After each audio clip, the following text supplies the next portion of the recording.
A modern person awakens in a gloomy green forest, realizing he is no longer human. But the form he has taken is the weakest creature in the world, a mindless, slimy blob of fungus. Yet with his ability to decompose, he starts absorbing everything around him, from branches to carcasses, and each decomposition sends his stats soaring. Unexpectedly, within a short time, he was confronting many kinds of fierce magical beasts, but every victory pulls him further from his human nature. However, just as he begins to understand this world, another reincarnator appears. He thinks he has found an ally, but the death of that girl changes everything. From that moment, he vows to destroy the church. His journey from a nameless slime mold to a ruler of magical beasts begins. Come along and explore this new series. A swamp forest stretched out before him, murky and damp. Classic Isekai start, but instead of a sword, he turns out to be a blob of slime mold. Fireflies flickered in the night like tiny glowing orbs. Peaceful, sure, but also a bit eerie when you are a gooey pile of cells. Then came a rhythmic thumping sound from deeper in the woods. Something was out there, and it did not sound friendly. "Where am I?" he blurted out, utterly lost in the dark. Looked like he'd been dropped into a survival game without a tutorial. Last thing he remembered, scrolling through a manga in bed before dozing off, and now he is here, apparently reincarnated into some weird creature. Talk about a sudden plot twist. Wait, did I just die and get summoned to another world? He groaned. What kind of cliché is this? But hey, plenty of stories start like this, so might as well roll with it. First priority, figure out the surroundings and how not to die. Practical? He called out into the darkness. Hello? Anybody here? Only the buzzing of insects answered. Classic deserted area. Better keep quiet, he muttered, noticing the swampy air thick with mosquitoes. The whole place felt like a humid nightmare. What a dump. Strangely, though, the dampness felt kind of nice against his body. Wait, am I actually comfortable right now? He chuckled. Talk about adapting fast. Not the time to enjoy. He snapped back to reality. I need to figure out what I have turned into. Then a system window popped up. Oh, right, the mandatory Isekai interface. Species. Slime mold. Level 1. Trait. Decomposer. Warning. Health low. Consume food or rest. He panicked. I am a freaking slime mold, and I am losing health already. Food. I need food, but what is edible around here? His eyes darted left and right. The system note, decomposer, gave him a clue. So slime molds eat wood. He focused on a rotting log, and his body automatically spread out to envelop it. The taste? Like soggy biscuits. Not great, but it works. 15 minutes later, a notification. Level up. Stats increased, but now wood gives no more XC for an hour. Time to explore. He got a skill point and 2 options. Decompose and pulse. Decompose he knew, but pulse. Did Isekai just get product placement? He dumped the point into pulse out of curiosity. Pulse activated and energy surged through his body. The skill description unlocked. It allowed him to move by flowing his internal protoplasm. Basically, a wiggle ability. Oh wow, so this is pulse, he exclaimed. Knowledge just downloaded into his brain. Even though he technically had no brain now, the system did the thinking for him. Since wood grinding was on cooldown, he decided to hit the surface. And hey, he discovered he could shapeshift at will. That is pretty cool, actually. He spotted a glowing mushroom in the distance. Dinner, maybe? But what if it is toxic? Common sense said do not eat strange fungi, but his slime instinct screamed delicious. He plotted the shortest path. Slime molds are naturally efficient pathfinders. Fun fact, in real life, slime molds can solve mazes faster than human engineers. Tokyo's subway network, a slime mold remapped it in 26 hours. This guy had built-in GPS. He slithered up the mushroom stalk, feeling its surface. One wrong move, and it could be poison. Grinning, he chomped down without hesitation. Time to feast. In his head, he imagined a cute mushroom girl he'd been chatting with online. After all this time, we finally meet, he fantasized. The mushroom? It seemed to glare back. Hard guy bang bang, is that you? It asked. The one and only, he replied, still daydreaming. Then the mushroom lunged. Come here, it cooed. Foul temptress. This is a catfish, he screamed as the toxin hit. Warning. Toxin detected. Health draining fast. The system flashed. He was poisoned. and his body screamed in alarm. Without a second thought, he snapped off the infected part of his body and slithered away. Painful, but necessary. His max HP dropped to 17, but the poison was gone. Phew, quick thinking saved my skin, or what is left of it. He glared at the mushroom. You got lucky this time, but I will be back. As he slithered away, he muttered that he'd head back to his base, regroup, and come back for round 2. Back at his trusty old log, he settled in to recover his strength. 15 minutes later, a notification popped up. His health was fully restored to 35, but wood decomposition was still on cooldown. He let out a satisfied burp. Back to peak condition. Fully healed, he wriggled back toward the mushroom with renewed confidence. I am back, baby. He'd figured out a loop. Nibble a bit of the mushroom, break off before the poison got lethal, then retreat to the log to heal. Rinse and repeat. He called it the Mountain Removal Project, because persistence pays off. Time was on his side, he declared. There was no way he would not eventually take this thing down. In his mind, the mushroom taunted him. 8 times already, and you still will not give up. He imagined himself as a cop, slapping handcuffs on the toxic mushroom. You are under arrest, punk. Then, in reality, he finally managed to engulf the mushroom successfully. A system message announced he'd gained Poison Resistance Level 1 and experience points. He noted the new skill, so that is why his tolerance had been increasing with each attempt. Smart thinking. Still, he was a bit disappointed not to level up. He'd expected more EXP from such a nasty mushroom.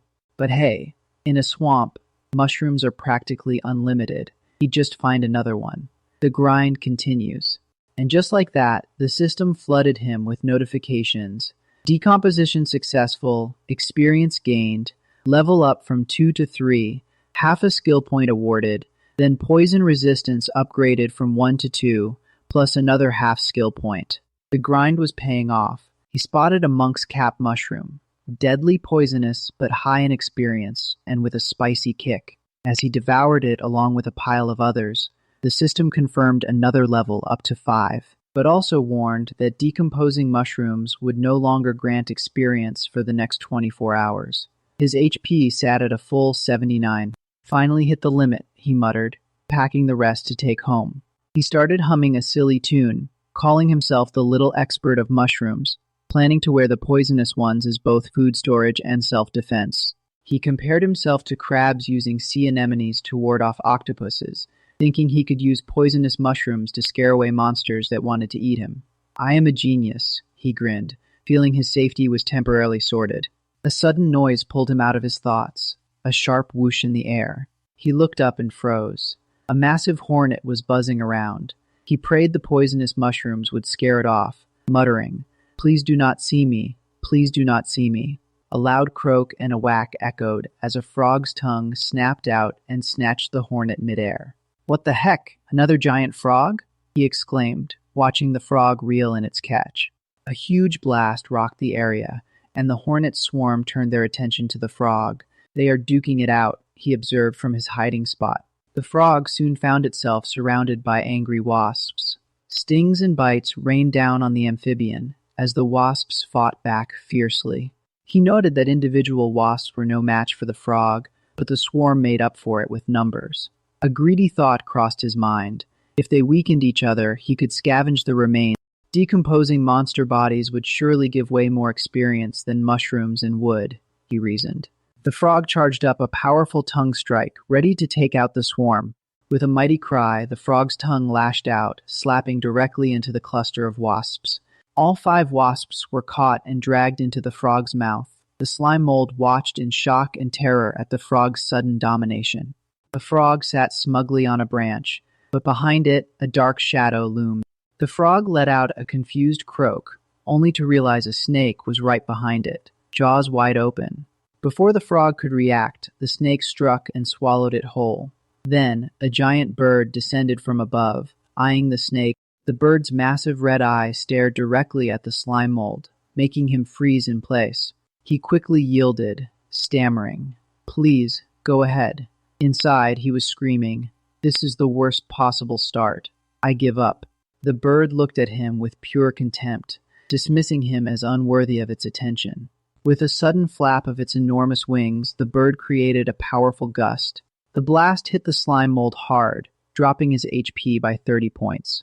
Silence returned to the forest as leaves drifted down in the moonlight. The moon hung high in the sky, casting a pale glow over the clearing. He shivered violently, huddled beneath a cluster of mushrooms, terrified. He realized he was at the very bottom of the food chain, but that was also why the giant monster had not bothered putting him on the menu. A grim comfort. A note appeared explaining that decomposers are not usually part of the food chain, but in this world, rules were flexible. His status showed Slime Mold Level 5, Achievement Weak Creature, Trait Decomposer, HP 79 out of 79. 1. 3 skill points remaining, with skills Decomposition at Level G, Pulse at Level 3, and Poison Resistance at Level 2.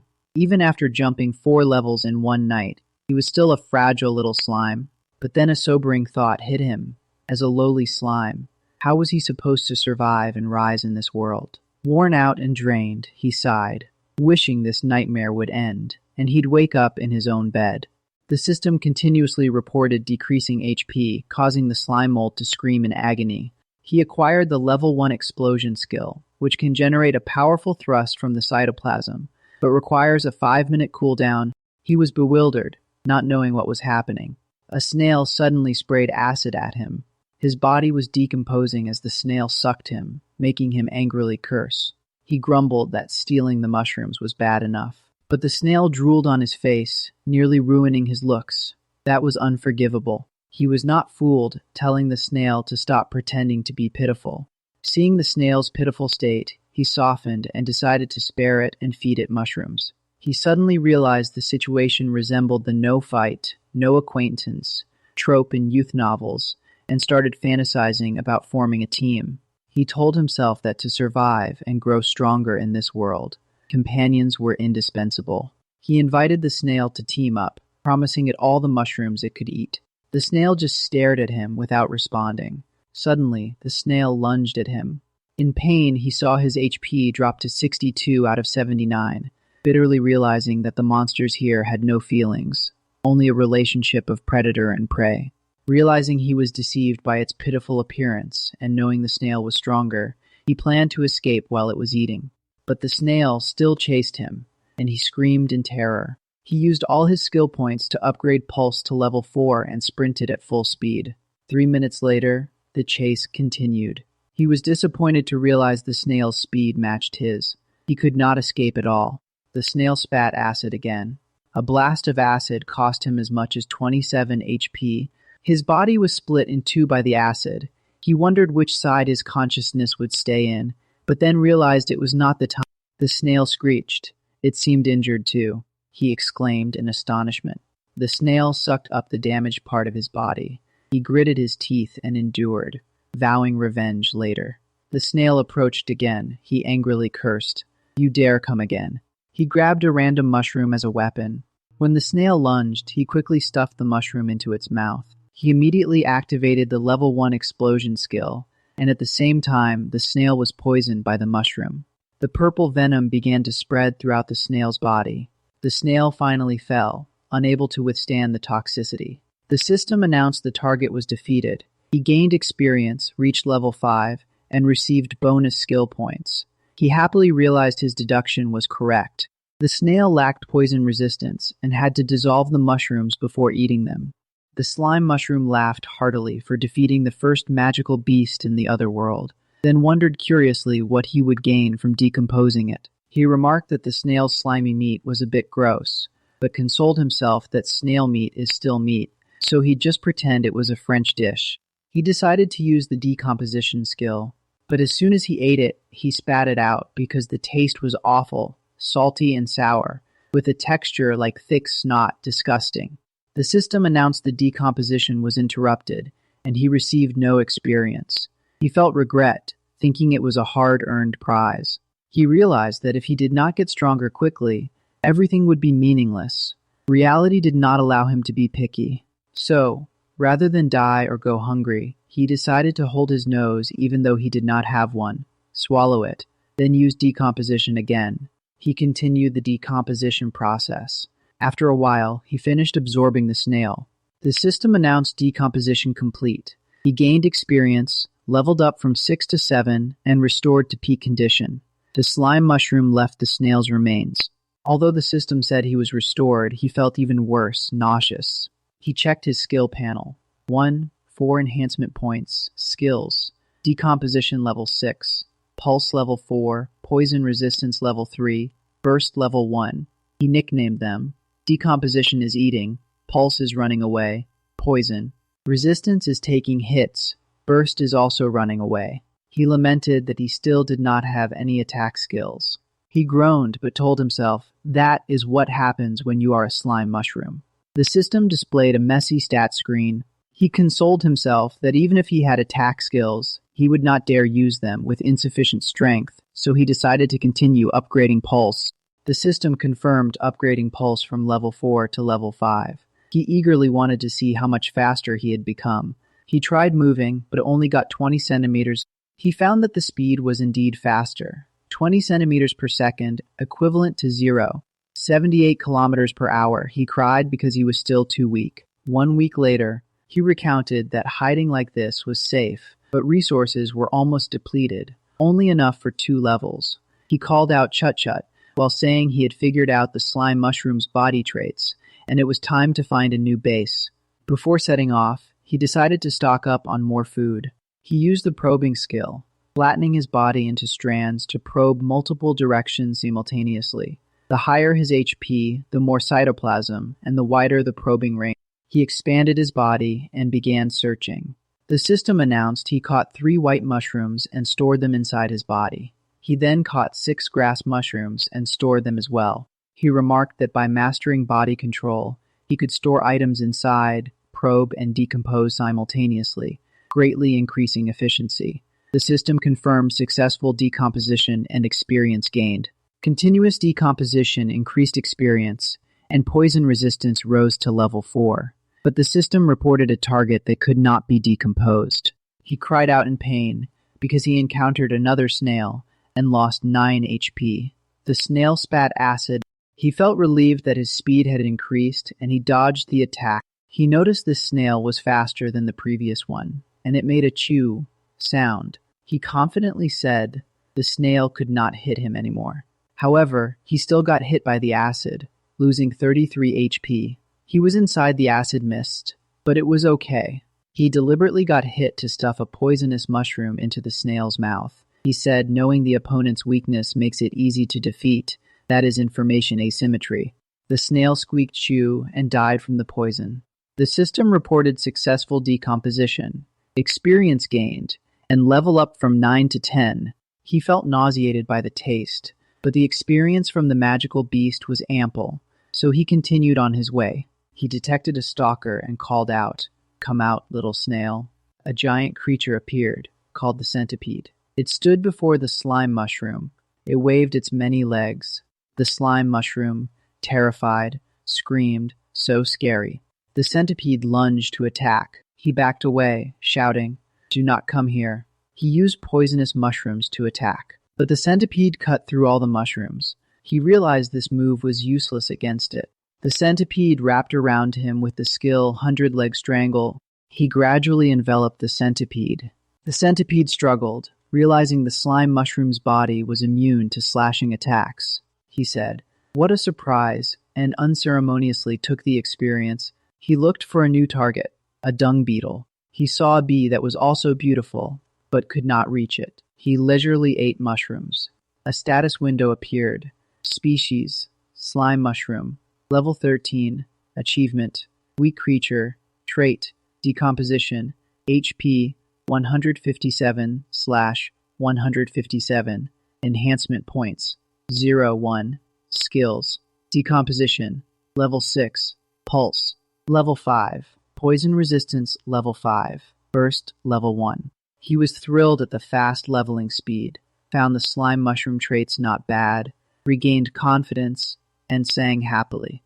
He thought about the food chain and felt excited, planning to change his menu to try large frog legs. He told himself that if he could get through the initial difficult stage, he would grow like a snowball, and dominating the different world was not far off. He saw another puddle and wondered why there were so many. He complained about the many puddles, then wondered if there were many resources in the water, and wanted to explore underwater. He decided to give it a try. Suddenly, he felt his body swell up, as if about to burst. He realized it was an osmosis phenomenon, explaining osmotic pressure and comparing it to red blood cells in fresh water. He could not bear it, so he temporarily postponed his plan to explore the aquatic world. Suddenly something surfaced in the water. He exclaimed in surprise. A crab? All golden yellow. He saw a large crab, dreaming of its plump claws and delicious crab roe. He thought this was the real food after days of eating bugs, and quickly invited the crab to come ashore and be friends. The crab crawled up, making a sound. He saw the crab only spitting bubbles, seemingly not falling for the trick, and got annoyed. He decided not to risk going into the water just for food. He thought of a plan. He could decompose poisonous mushrooms into liquid and pour it into the water to take down the crab. The crab suddenly shot water like a gun at him. He was hit and cried out. His body was pierced by the water stream. He was stunned by the crab's water attack. The system notified him of losing 25 HP. He tried to dodge, but was hit again, losing another 10 HP. He hurriedly hid behind a tree trunk. He noted that the crab's power was far above the previous bugs. The water attack could deal damage. He decided to stay hidden and wait for the crab to lose patience. He saw the crab seem to give up, but remained vigilant. The crab came ashore looking for him. The crab scurried quickly on the ground. He worried whether the crab would find him. Panicked, he quickly climbed a tree, lamenting that he had gone from hunter to prey. He planned to use the tree to his advantage, but suddenly a spider blocked his path. He arrogantly told the spider to get out of the way, that he was busy, warning that he had eaten many bugs like it. The spider ignored him and attacked with a leg slash.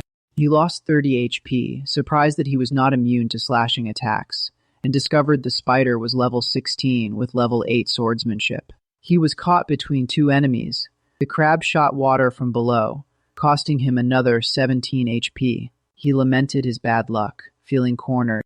The crab continued to shoot water, and the spider also attacked. He dodged, and the water jet hit the spider, losing one leg. The spider angrily charged to the ground. The spider shot web at the crab. The spider slashed the crab with its legs. The crab used its shell to defend.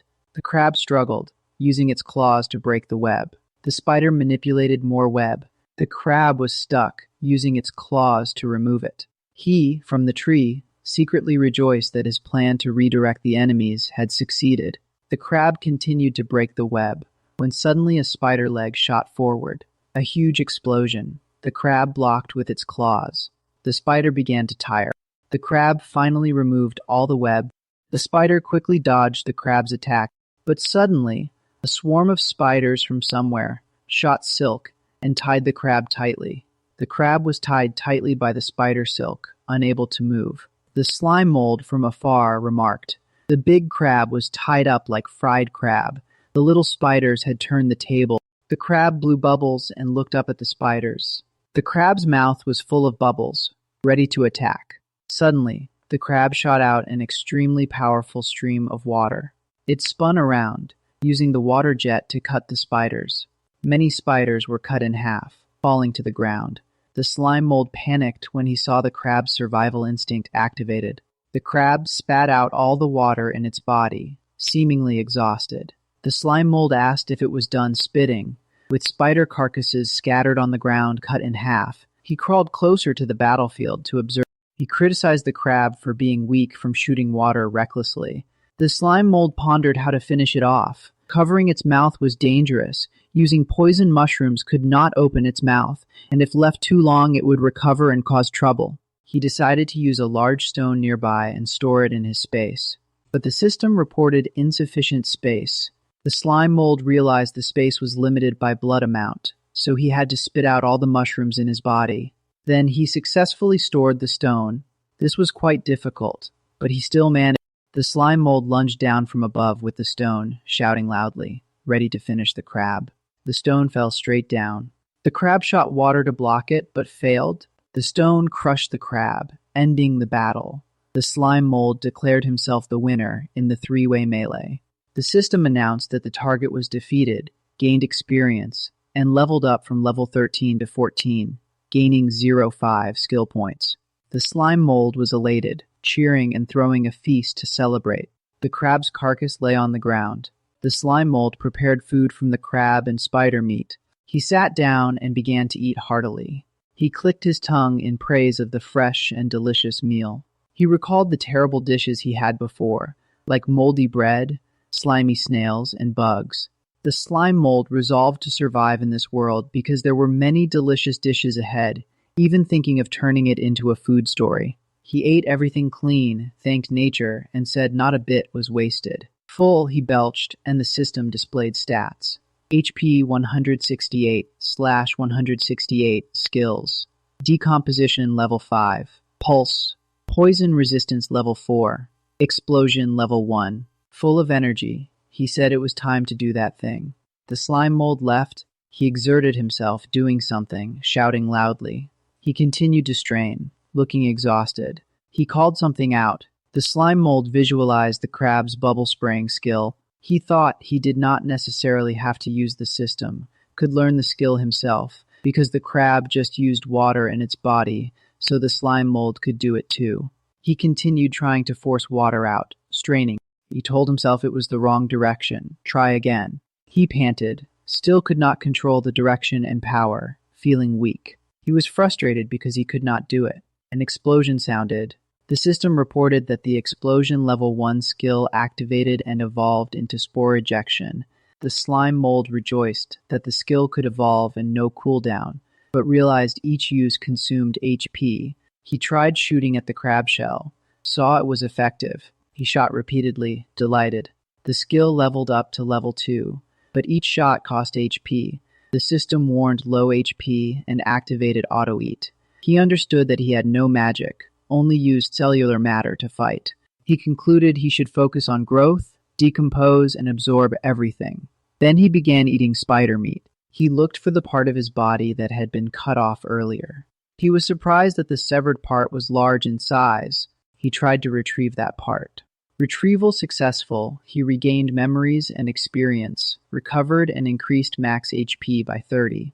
The slime mold realized that detached body parts could still dissolve on their own, and when retrieved, he would gain their experience in HP. He was excited to discover a bug. He thought that if he sent many clones to hunt and then retrieve them, leveling up would be many times faster. He used the split skill, cutting off a part of his body, losing 10 HP. He noticed that when HP fell below 30, both the main body and clones would enter auto-eating state. With a max HP of 198, he could split into many clones if there was enough food. He collapsed to the ground, seemingly unconscious or asleep. He vomited another pile of slime, losing 30 HP. The clones moved, and he exclaimed that this was like learning the clone technique. He shouted fire, and imagined an army of slime molds. He ordered a clone to handle the dry log. He assigned other clones to take care of the mushroom pile. The system displayed info, species, slime mold, achievement, the weakling, trait, decomposition, HP 198, 6 skill points, and skills. Decomposition level 6, pulse level 1, poison resistance level 4, plasma, bombardment level 2. After arranging the clones, he decomposed spider meat to recover, because safety first. He felt much stronger. He was immune to normal thrusts and normal slashes. Against high-level slashes, he was also basically immune. He was confident no physical attack could deal lethal damage, but worried about magic. He thought if he encountered magic, it would surely be his end. However, he had not encountered any magic, wondering if he lived in a world of animals.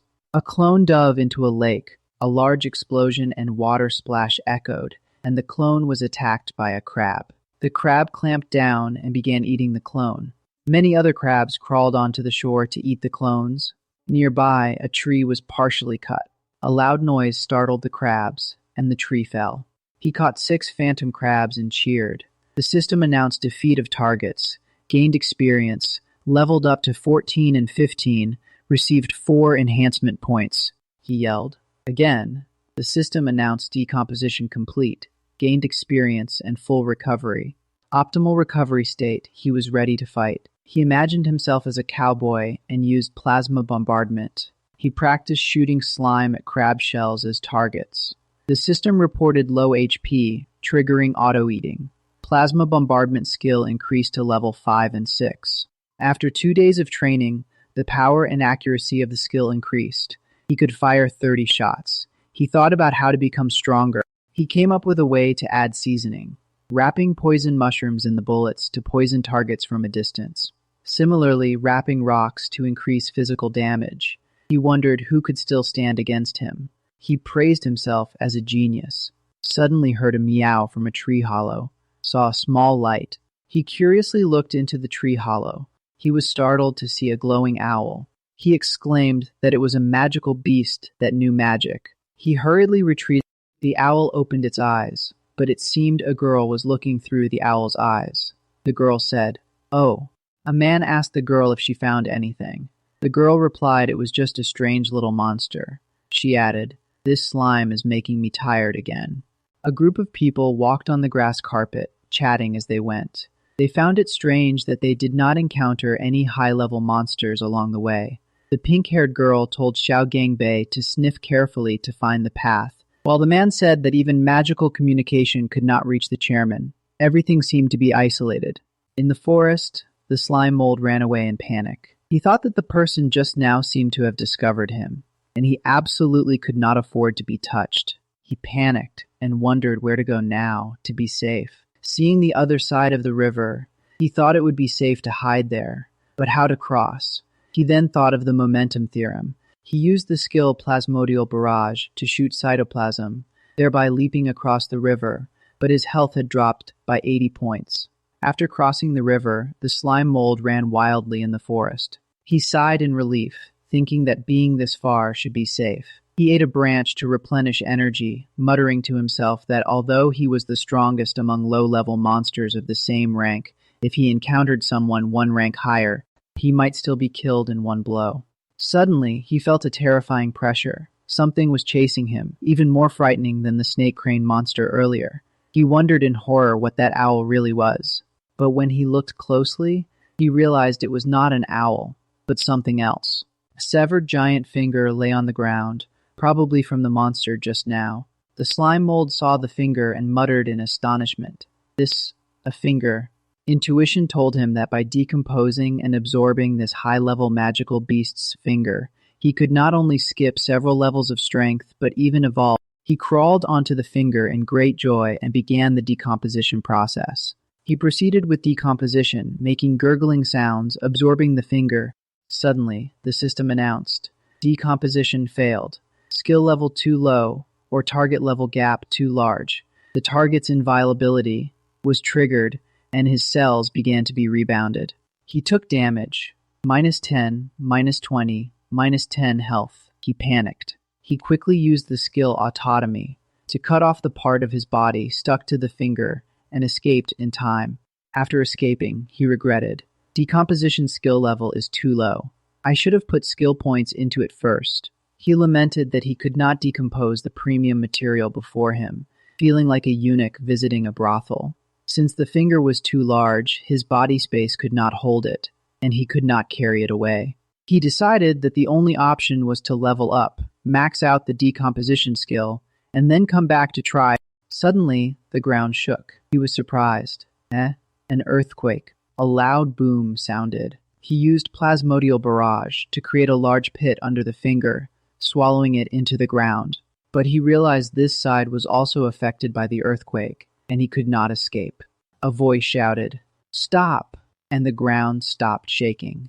The slime mold escaped the pit, crying and saying, "Wah wah wah, the outside world is so scary." He realized that the further out he went, the smaller he felt.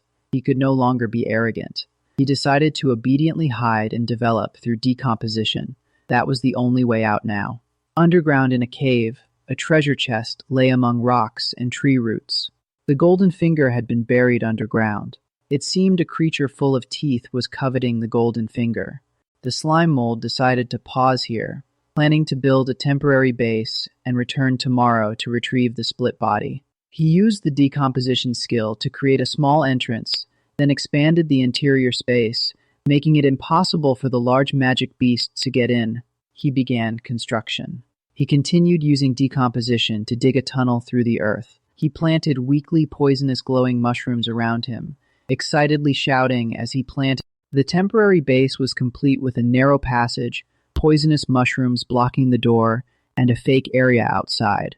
Through a small crevice was the real hiding place, safe. From now on, he also had a home, feeling full of security. Suddenly, he became irritated, repeatedly complaining of discomfort because of strange noises outside. He snapped. Too noisy, so annoying. Looking outside, he saw a crowd and guessed it was the sound of fighter jets. Then he had a great idea. He greeted the crowd. The system reminded. Eliminate targets to gain experience. He began shooting slime at the bees. The swarm of bees gathered around his cave. He crouched and crawled into the cave, and the bees followed. The system reminded again. He compared himself to a sticky insect trap, then relaxed and absorbed the entire swarm of bees deliciously. A beehive hung on a tree in the forest. The slime mold looked toward the beehive. He discovered the bees, nest, and pondered thoughtfully. The entire swarm flew straight toward him. He calmly said, "Come on, your attacks are ineffective against me. The more the merrier." The bees surrounded him, flapping their wings noisily. The system warned that the ambient temperature was rising, cells starting to die. He explained, in the real world, bees use this heat incubation method, but in another world, magic wasp bees also know it. His HP decreased gradually. He was stunned. There is such a trick? Then he used the skill cytoplasmic ejection to eliminate the bees. The skill wiped out the bee swarm, bee carcasses flying everywhere. But some bees used wax cushion to block the attack. He realized the forces near the hive were much stronger than outside. The bees broke off their stingers. The bees swung their stingers to draw a spell. Many types of bees appeared. Worker bees, soldier bees, mage bees. He was amazed. I did not expect them to be evolved types, even knowing magic. He used cytoplasmic ejection again. He shot slime toward the bee swarm. He noticed the swarm was too numerous. Each attack consumed cellular material. Although his HP kept decreasing, he clung to the big tree, seeping into the trunk to absorb nutrients and recover. He formed a cycle of absorbing and shooting. The bees continued using wax cushion to defend. He was annoyed because the bees had shields. He planned to use a stone to increase power, but only one stone was left in his space. He thought about using the last stone. The bees stung him, but it was ineffective. He said, "Truly offering yourselves to me." He absorbed the bees. The system notified. Received X4 bee spear, X1 bee stinger. Warning, space is full. He shot the absorbed bee stingers, killing many shield-bearing bees. The witch bees buzzed, waved their hands, ordered a retreat, and drew a formation spell. He sneered. "Huh, retreat? Do you know my power now?" The slime mold, covered in bee stingers, looked up at the bees above. The mage bees gathered and formed a ball of honey, catching the slime mold's attention and making him crave a taste. With a swing, the honey ball transformed into a blazing fireball as the bee cast the spark ember spell straight at him. The slime mold was caught off guard, losing 70 HP from the blast. He realized fire magic was his worst enemy, especially with the honey splash effect, so he decided to flee. With a loud crack, the slime mold split his body apart to make a getaway. But he was not going down without a fight, unleashing his plasmodial barrage. The blast sent bees reeling. The bees quickly erected a twin beeswax barrier to block the attack. The slime mold grumbled about the unfair buff, but the bees pressed on with their assault. He tried to circle around and escape. The mage bee called for a swarm summon. Glowing suicide bees crawled out from the hive, ready to explode. They rushed at him and exploded. With a pia, he hopped to another branch just in time to avoid the explosion. A bee sawed through the branch he was perched on. The bees swarmed around him, encircling him. The mage bee conjured another fireball and hurled it at the slime mold. With a swing, the fireball flew toward him. The slime mold was trapped between fireballs and kamikaze bees. A massive explosion rocked the area. But suddenly, the slime mold burst up from below, catching the bees by surprise. The bees tried to bite him, but he taunted them, saying their main force was out and they could not stop him now. He revealed that from the start, while absorbing nutrients from the tree, he had been secretly extending a tunnel straight to their hive. Then he explained how he used most of his HP to create a decoy, drawing their attention while he slipped through the tunnel to the hive, muttering, "Not this side," as he searched. He tried another direction and found a honey storage room, but that was not what he was after, so he decided to come back for the honey later. At last, he found the queen bee. The worker bees spotted him approaching their queen and turned vicious. He grabbed the queen, warning the bees not to move or she'd be hurt. A commander bee screeched and ordered the swarm to attack anyway. He asked if they would not negotiate, then decided to finish off the queen. The bees instantly lost control and fell from the sky. He explained that the queen was like a central command. With her gone, the entire hive would collapse. With a final drop, the queen was dead. He had hoped to negotiate, but low-level monsters only followed instinct. Then the system notified him that he had gained enough experience to level up from 15 to 17. The slime's poison resistance improved and it gained a new skill, Central Command. But when it tried to invest a skill point, nothing happened. The system said racial skills could only be upgraded through proficiency. So the slime decided to max out its pulse skill instead, since it could not put points into decomposition. With its HP increased, its internal slime space expanded, and the hornet honey was a valuable resource that could restore 400 HP when decomposed. Despite having no heart, the slime felt a mix of emotions. It reflected on its journey from defeating a snail to preying on insects, spiders, crabs, and now a whole hornet family. The slime imagined a crab family, where the father crab apologized for not coming home to play games, and the mother explained he was working. The mother crab told the child to understand, and the child agreed. Worried the father might be drunk on the road, the mother took the child to search for him. The child sang loudly while they searched, but the mother told him to be quiet because it was late. They spotted the father crab staggering along. The mother corrected his direction and asked the child to help the drunk father. The child happily agreed. But then the slime, having devoured the father crab, told the child that his dad was delicious, horrifying him.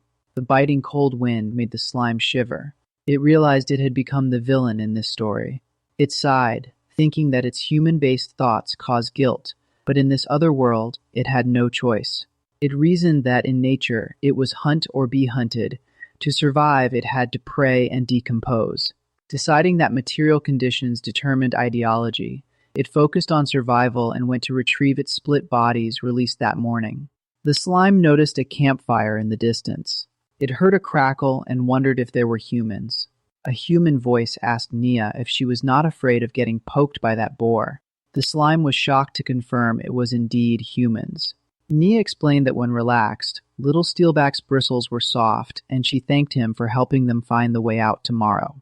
Hawk apologized to Nia and Cole, saying he had come to find the guildmaster, but got lost himself.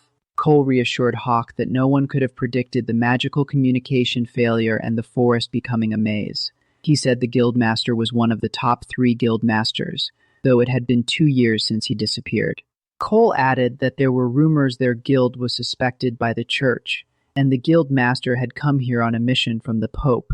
10 years ago, Goen founded the 100 Styles Guild, which accepted anyone regardless of race or class as long as they agreed with its principles. Goen fairly distributed resources, making the guild known for generosity and quickly rising to become one of the 8 major guilds. But the guild's rapid growth drew suspicion from the church. 2 years ago, Goen went to the swamp forest on a mission and never returned. Without the guildmaster, members had left, leaving the guild in danger. Hawk, feeling indebted, formed a team to search for Goen, but only Nia and Cole responded. Nia said she would not have become an adventurer without the guild. Cole sarcastically remarked that she could control intermediate monsters and would have no problem joining another guild if Goen was gone. Nia told Cole to shut up and sleep, and he apologized. The slime was secretly listening, trying to catch information about the guilds and church, but could not hear clearly. It knew that gathering worldview info from humans was crucial. It stretched its slime body forward to act as a listening device. Suddenly, Cole sensed a monster. Cole cast Ice Spike, hitting a piece of the slime. The slime's speed was reduced by 90% due to the frost effect. Cole said it was super effective, while Hawk asked where the monster was, and Little Steelback snorted. The group discovered a pile of yellow slime impaled by ice spikes. Little Steelback bit the slime and dragged it from the bushes. The slime panicked. Just as Little Steelback was about to eat the slime, Nia yelled at him to stop. Nia said not to kill it, as it was just a harmless little monster passing by. Little Steelback spat out the slime, and Nia picked it up. Nia said she felt a sense of familiarity and offered to make a monster contract with the little monster. The slime was ecstatic, feeling like she was an angel, and desperately wanted to accept. But Hawk objected, saying they did not have time to collect monsters and should not waste mana on a low-level slime. The slime mentally corrected that it was a slime mold, not a slime, but they could not hear its thoughts. The slime got an idea. It extended its tendrils to the ground. Everyone was surprised by the slime's strange behavior. The slime used its tendrils to write Chinese characters, hoping to show it was intelligent. But Hawk mistook it for slime excretion and was amazed, while Nia was unsure. The slime realized that people from this world did not understand Chinese. It decided to stop trying to communicate, fearing it might be killed as a strange monster. At least it now knew humans existed, even if they did not share a language. The slime mold returned to the forest, hoping not to run into that terrifying owl again. Suddenly, a beeping sound came from somewhere. He sensed the location of his split body. That was the effect of the central command. Without delay, he set off. The sensation grew stronger. It should be just ahead. Wow, this one was huge. All that decomposition. He successfully reclaimed it and gained a lot of experience. Then he found another split. Reclaiming that one gave even more experience, pushing his HP beyond the limit and granting poison resistance level 7. He also leveled up to 22. But then the signal started weakening. Where was it? Where? His experience package. Ah, over there. As he got closer, he saw that a snail was eating his split. He drove the snail away with a shout. The poor thing was trembling. He comforted it, saying it had been through enough. But suddenly, a tongue shot out from nowhere, and blood splattered. It turned out a frog had eaten the remaining slime mold splits. The slime mold was furious. The frog croaked. The slime mold swore revenge, saying the frog would pay for eating his babies. He fired a plasmodial barrage. The frog was hit. The slime mold smirked. That was easy. He felt he could even take on that snake-tailed bird now. But then he noticed the frog was still alive. The frog caught the projectile and dove into a nearby pond. Trying to escape? No way! The slime mold chased after it. He fired another shot into the water, causing a huge explosion. The frog had hidden deep. He could not reach it. Then the frog jumped out again. That is right, frogs are amphibians and need to breathe. This time, you are dead. The frog suddenly used a skill called power release from underwater. It launched toward the slime mold, but he managed to dodge. He countered with a plasmodial barrage. The projectile hit the frog's eye. The slime mold realized the frog had not been trying to escape. It had been luring him to the pond to hunt. He had gotten overconfident after the beehive battle. In the wild, you never know who is the predator. The wounded frog charged again. The slime mold realized he had run out of stones for his barrage. He decided to attack anyway. The frog easily deflected the weak projectiles. The slime mold was shocked. In a flash, the frog lunged and grabbed him. The slime mold grabbed a tree branch, refusing to let go. But the branch snapped, and the frog's tongue pulled him closer. In a reversal, the slime mold used the broken branch to stab the frog as it pulled him in. He shouted, "Take that." It was a close call. The injured frog fell back into the water. Unfortunately, the body sank, so there was nothing left to decompose. Then a beam of energy shot up from the water, narrowly missing him. The frog had transformed and emerged from below, unleashing a skill called Sanctified Fall.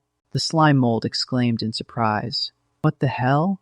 As strange sounds echoed around, a monstrous frog shot 2 red beams from its eyes, chasing after the slime mold, which cried out in distress. The slime mold saw a green hand reaching for it and muttered, "Killable," before scrambling away in panic. A loud dong rang out as the slime mold decided it was time to flee, thinking that a wise slime mold does not stay for trouble, pondering the frog's possible third form and the oddity of its earlier defeat. The frog roared thunderously as it caught up, and the slime mold, terrified, tried to speed up. The frog shot out red tendrils like bloody lashes, trying to ensnare the slime mold. A system prompt announced that a foreign substance had invaded the cells and decomposition had begun, and the slime mold realized its blood was toxic, even its level 8 poison resistance failing. The frog, now called the King of Beasts, shot its tongue at the slime mold. The slime mold took only 1 point of damage and said, "No need to panic. Physical attacks do not hurt much," but then it realized it had fallen into water. A system warning flashed, "Cellular osmotic pressure imbalance. Please leave immediately." The frog pulled the slime mold toward its gaping mouth, ready to swallow it whole. The slime mold writhed, trying to escape the frog's mouth, but its health dropped rapidly by 33 points each second. The slime mold thought desperately, "Before being digested, I need to shoot my core out, but just keeping its mouth open is taking all my strength. I cannot split off." The frog kept pushing, and the slime mold gasped. No choice. With a gurgle, the slime mold decided to gamble and started absorbing water. The slime mold shouted, "Choke on this," as it exploited the osmotic imbalance, wildly absorbing water and swelling in size. "Still trying to stuff me in?" It taunted. The system indicated it was using honey from hornet monsters, restoring 400 HP each time, and the slime mold consumed them all, growing even larger. "That is what you get for stuffing me," the slime mold declared as the frog began to bloat and then exploded. The slime mold began, as the scene shifted. The system announced that the monster was defeated, experience points gained, and the foreign substance was decomposed, granting an antibody skill, while the slime mold began breaking down the frog's remains. The slime mold looked at its enormous new body and exclaimed, "I have become so big." A system message gave it the skill, Osmotic Regulation Max, and showed its current HP was 11,870 out of 924, with a warning that excess health would be cleared in 1 hour as a timer counted down. The slime mold mused that its larger size allowed it to regulate osmotic pressure, an unexpected benefit, but then fretted. "But I am about to lose over 10,000 HP. It resolved that this was an achievement from emptying its inventory and had to be used. Thinking about its current size, the slime mold laughed and said, "I have got a great idea. Remember that game? Roll the sticky ball?" Even after adapting to the osmotic pressure, moving through the water was a struggle, and the agile fish monsters were not worth the time. With a frustrated shout, he decided to head back to land. As he moved through the forest, he gathered branches and other debris along the way. He greeted 2 beavers with a cheerful hello. He lunged at the beavers, but they escaped. Not missing a beat, he declared he would take the fish. With plenty of resources around, he saw no need to slaughter the cute monsters. He spared them as a last reminder of his human soul. Spotting a squirrel, he noted that there was another one around. A fire squirrel squeaked defensively at him. The squirrel shot a fireball from its tail, dealing multiple hits of 60 damage each. He grumbled that fire magic was super effective. He decided enough was enough. Since the squirrel started it, he would fight back, declaring that playing with fire was forbidden in the forest. He lunged at the squirrel and quickly defeated it, decomposing the body. The system notified him of experience gained from both the kill and the decomposition. In another encounter, a lizard roared as it was sent flying by an unseen force. In the ghost forest, a tree stump struck the lizard. The lizard retaliated by spitting acid at the tree stump. The acid sizzled as it corroded the tree stump. A slime mold emerged from the tree stump and leaped to another tree. The enraged tree extended its branches in a wild rush. The branches shot toward the lizard. Roots from the ground stabbed upward, and a branch pierced the lizard's arm, causing it to panic. With a shout, the branch burst into flower. The flower bloomed open. The blooming caused severe injury to the lizard. The tree stump flung the lizard away with a shout. The lizard struggled to regain its footing. It landed safely and activated its thermal vision, using its tongue to sense the surroundings. With a clattering sound, it charged at the tree stump. The lizard slashed at the tree stump with its sharp tail. With a boom, the tree stump was split in 2. The lizard roared in pain as something emerged from its eyes. The lizard collapsed, and a massive ball rolled toward it. It was the slime mold, now enormous. Slime mold rolled over the lizard and absorbed it. The system alerted him to a foreign object and activated antibodies. He wondered what the foreign object could be. He shrugged it off, deciding that having antibodies was enough. He needed to consume more quickly as time was running out. Something felt wrong. He had covered dozens of acres with his slime. Yet, the forest remained as dense as ever. Then he realized the earth itself was moving. He glimpsed a magical symbol in the sky. Did he just see a huge magic circle flash across the sky? And an explosion with no sound. The system announced that time was up and cleared his excess health. He was back to his original form. The system displayed his new status. Level 49, with the title Weak Biological Lord, and a list of skills. He wondered what that title meant, joking that he might be the top dog in the kindergarten. He decided to clean out his slime mold space first. It was too cluttered, and he felt like throwing up, so he did. After emptying his space, he felt much better. With no experience to gain for the next hour, he wondered what to do. Then the system informed him that upon reaching level 50, he could choose to change jobs or evolve. He got excited. So this was how monsters got stronger in another world. He explained that both options represented a qualitative leap, like an animal gaining enlightenment. In that form, he could learn magic and dominate the entire world. Suddenly, the slime mold heard a noise. He spotted 3 of those magical hornets. He decided to follow them. He followed them deeper into the forest. The hive was enormous, with multiple combs connected. This must be the evolved form of a swarm. Bees were swarming a bird that was breaking into their nests. The bird was feasting on the larvae. The slime mold recognized it as the same giant bird that had scared him before, though its color was slightly different. He remembered how terrified he had been, but the bird had ignored him. The bees attacked the bird, but their attacks seemed to have no effect. The bird simply shook its body, and the bees were flung away. The bees retaliated with fireball spells. A massive explosion engulfed the bird, but it absorbed all the flames. The slime mold was amazed that the bees' power was many times greater than the hive he had attacked before. The bird gulped down the flames, and its feathers began to glow red. The bees buzzed in fear. They were terrified. The bird activated thermal vision and angrily destroyed the hives. Bodies fell everywhere. The slime mold realized the bird only turned red after absorbing fire, and it knew to kill the queen to destroy the whole swarm. He decided to collect the bodies and store them for decomposition in an hour. Suddenly, the bird's wing was frozen by a spell. A message appeared. Basic magic. Freeze. Following the magical reaction from the explosion, Cole, Nia, and Hawk arrived. They identified the creature as a snake eagle, warning each other not to underestimate it. It was clearly at Lord level. The slime mold recognized the humans from before and wondered if they were hunting the strange bird.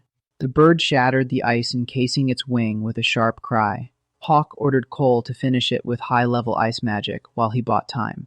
Cole assured him that one blow would be enough. Hawk grunted as he blocked a strike from the bird. The bird held its ground, and Hawk realized it must have evolved by feeding freely since the high-level monsters vanished. A snake head emerged from the bird's tail. It struck Hawk, leaving him vulnerable. Nia ordered her boar, Piggy, to charge. The boar slammed into the bird, breaking the snake's hold and freeing Hawk, who gasped in relief. Enraged, the bird unleashed a high-level magic attack called Pseudo-Dragon Breath, spewing flames at Hawk. Cole shouted a warning that it was high-level magic. He had no choice but to defend. Cole cast a high-level ice spell, Glacial Barrier, raising a wall of ice to block the flames. The fire roared against the ice. From the sidelines, the slime mold marveled that even if it grew big, it would be cannon fodder in a battle of this scale. The ice began to melt, but Cole held on, sneezing from the strain. With a final drip, the ice wall shattered. The slime mold wished it could also wield magic. Cole lamented that his incantation was spent, leaving him unable to cast high-level magic for now. Hawk ordered Nia to provide cover with her steelback beast, and she acknowledged. The steelback beast unleashed Spinyback, firing spines at the bird. Hawk released his full power at 100%. The bird let out a confused grunt as Hawk leaped into the air. From above, Hawk brought his meteor hammer crashing down on the bird. The hammer struck the bird's head with a thunderous boom. Hawk declared it finished. Cole noted the snake eagle was on par with high-level monsters, praising their captain. The slime mold observed the humans' teamwork and resolved to ally itself with them soon. Hawk asked Nia to read the bird's memories for clues about the guild master. Suddenly, a snake head burst from the ground and sank its fangs into Hawk's shoulder. The bird's head began to stir, regaining consciousness. Cole cast Ice Spike to pin the snake's neck, warning that the snake head carried petrifying venom and ordering Nia to give Hawk the antidote. Nia handed Hawk the potion, but his body was already turning to stone. Hawk tried to drink it, but his throat was already petrified, and the potion just spilled. Nia cried out as Hawk turned completely to stone. Cole told her there was no time to grieve and urged her to run, but she hesitated. He explained that the bird had absorbed the captain's life energy and would soon fully recover, so they had to retreat while they still could. Cole admitted they had misjudged the serpent eagle's strength. It was already at the level of an advanced demon lord, but if they could escape the forest within a week, the church could send a royal priest to save the captain. Cole cursed as the creature healed faster than expected. Nia, I am taking over the battle command. The giant bird screeched and lunged straight at Cole. Nia looked to Cole for guidance. Do not panic, he said. Save your mana. We'll need it to escape. Just watch me. Cole activated a mid-tier spell, Ice Gatling, firing a barrage of frozen bullets at the approaching bird. The bird let out a furious cry as it charged a high-level fire spell. Nia, forget about me and just run, Cole ordered. What about you? She yelled back. If I do not pin it down, neither of us is getting out of here, Cole said grimly. He muttered a quick thanks for Nia's magic potion, then channeled everything into one last spell. With a cry, Cole unleashed a high-tier spell, Glacial Barrier, erecting a massive wall of ice to shield against the incoming flames. Cole! Nia screamed. Nia urged her companion, Little Steelback, to flee. I have to escape, she resolved. I need to report everything about this twisted forest to the church. A familiar chirp caught Nia's attention. Little Mimi?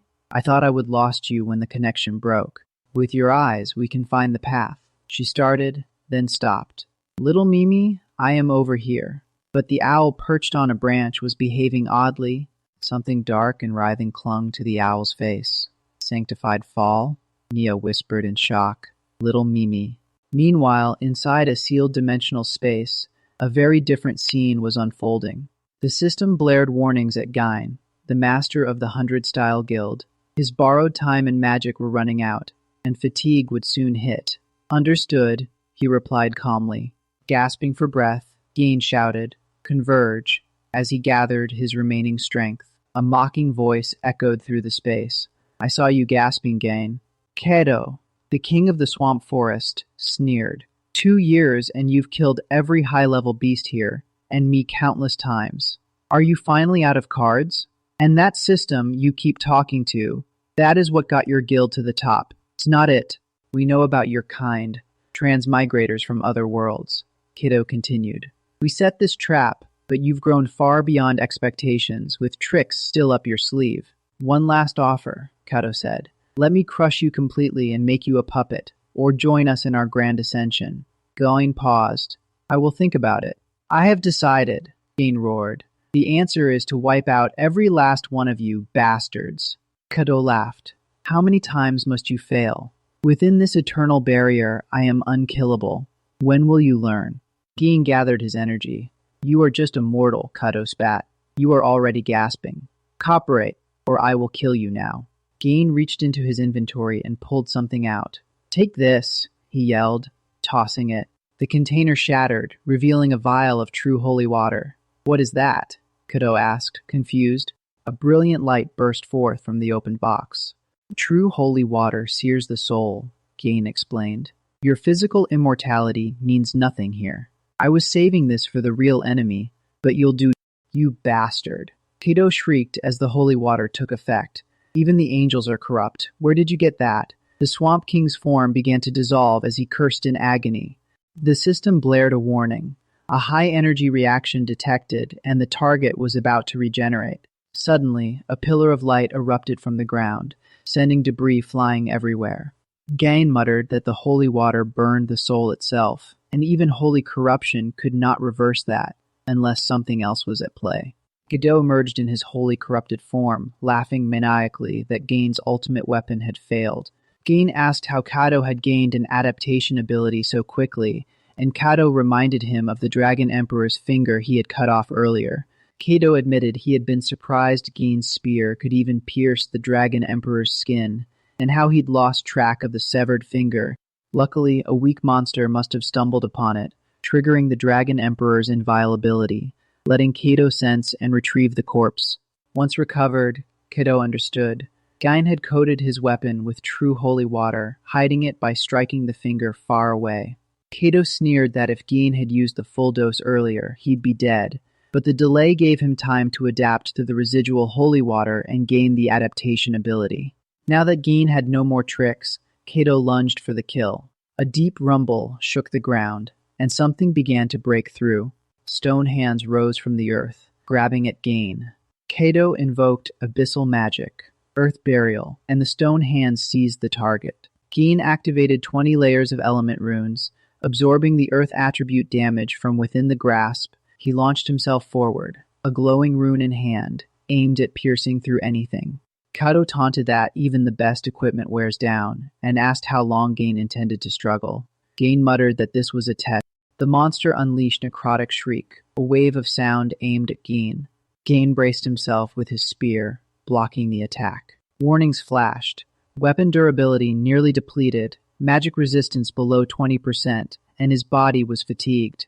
Gain ignored them and channeled spiral force into an inch strike. The system warned of irreversible damage from using high-level techniques in his current state, but Gain said it did not matter. His spear shattered into pieces under the strain.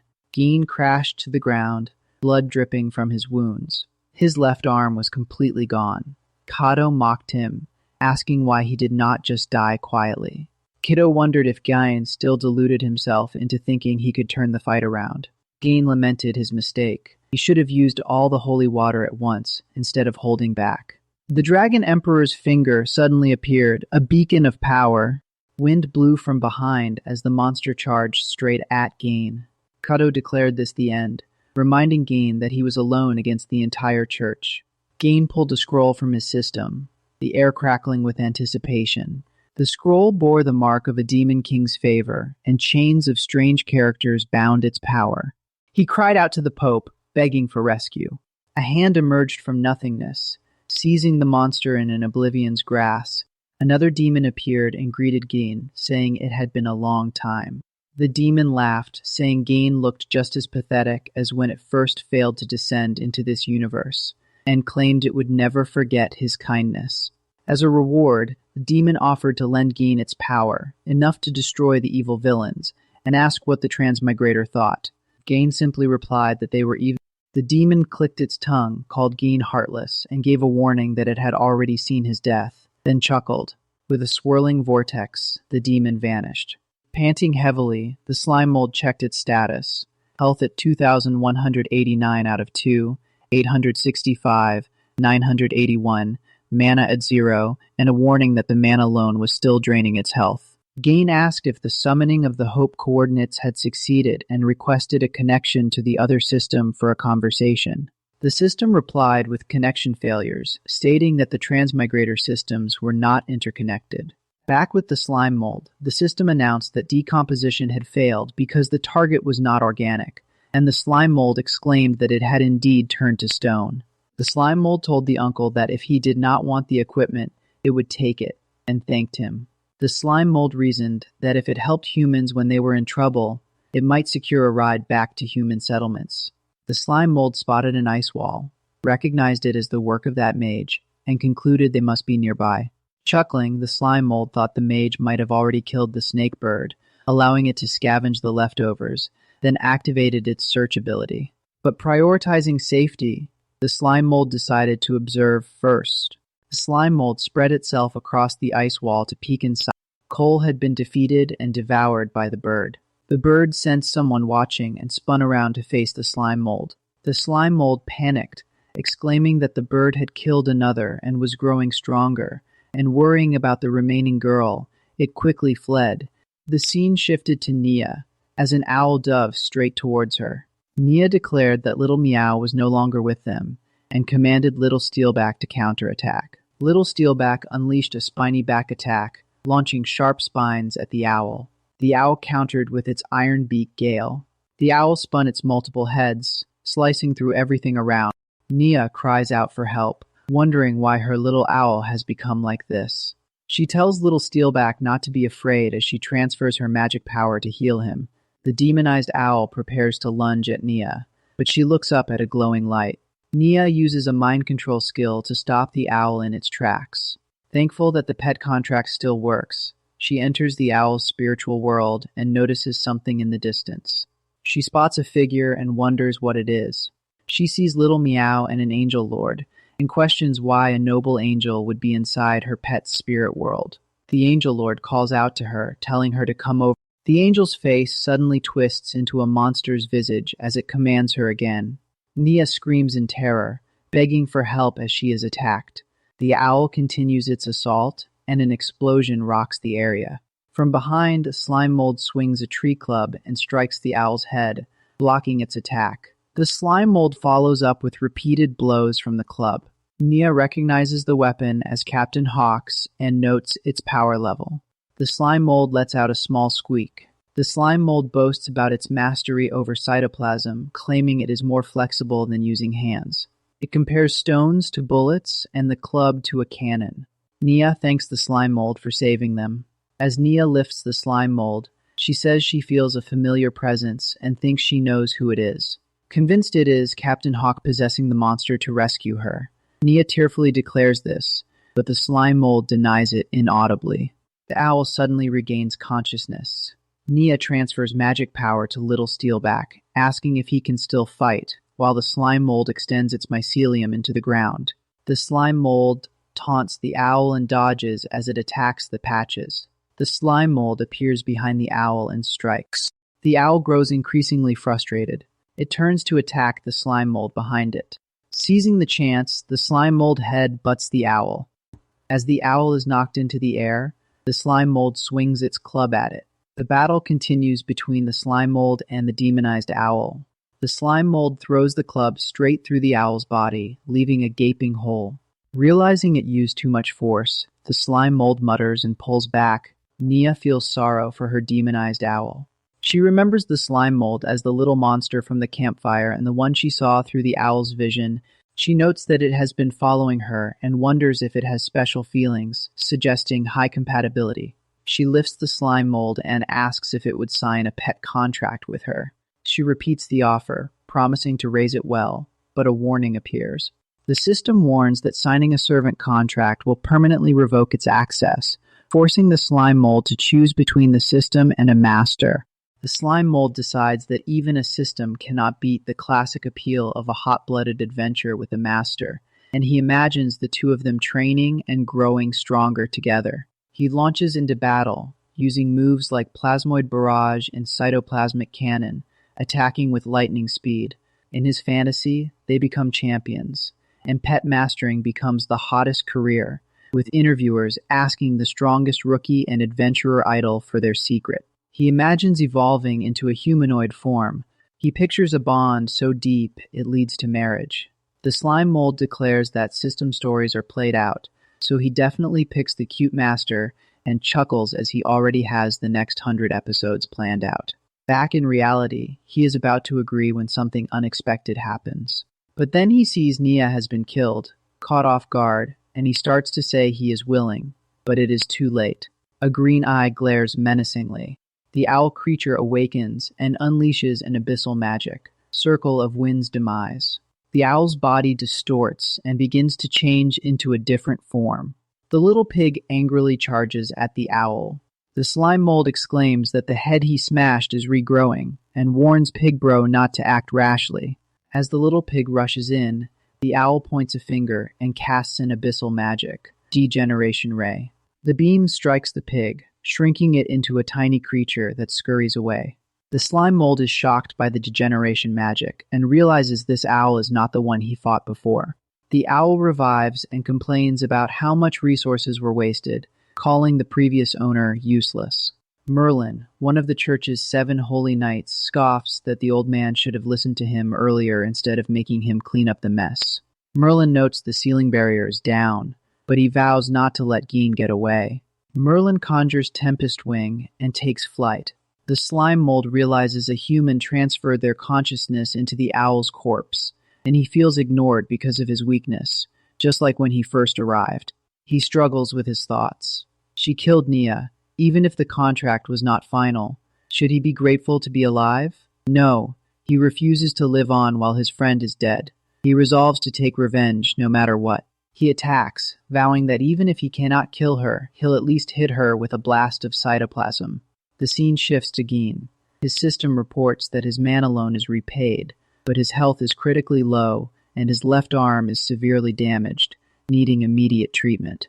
Geen tells the system not to state the obvious, that he has nothing left, and orders it to keep contacting the reincarnators summoned by the Hope coordinates. A voice tells him he is saved. The system explains that long-distance communication is not possible until first connection, but it can send similar signals, and confirms that Geen is heading in the right direction. Geen knows the church will send more enforcers, so he must find the new reincarnator and evacuate before they come.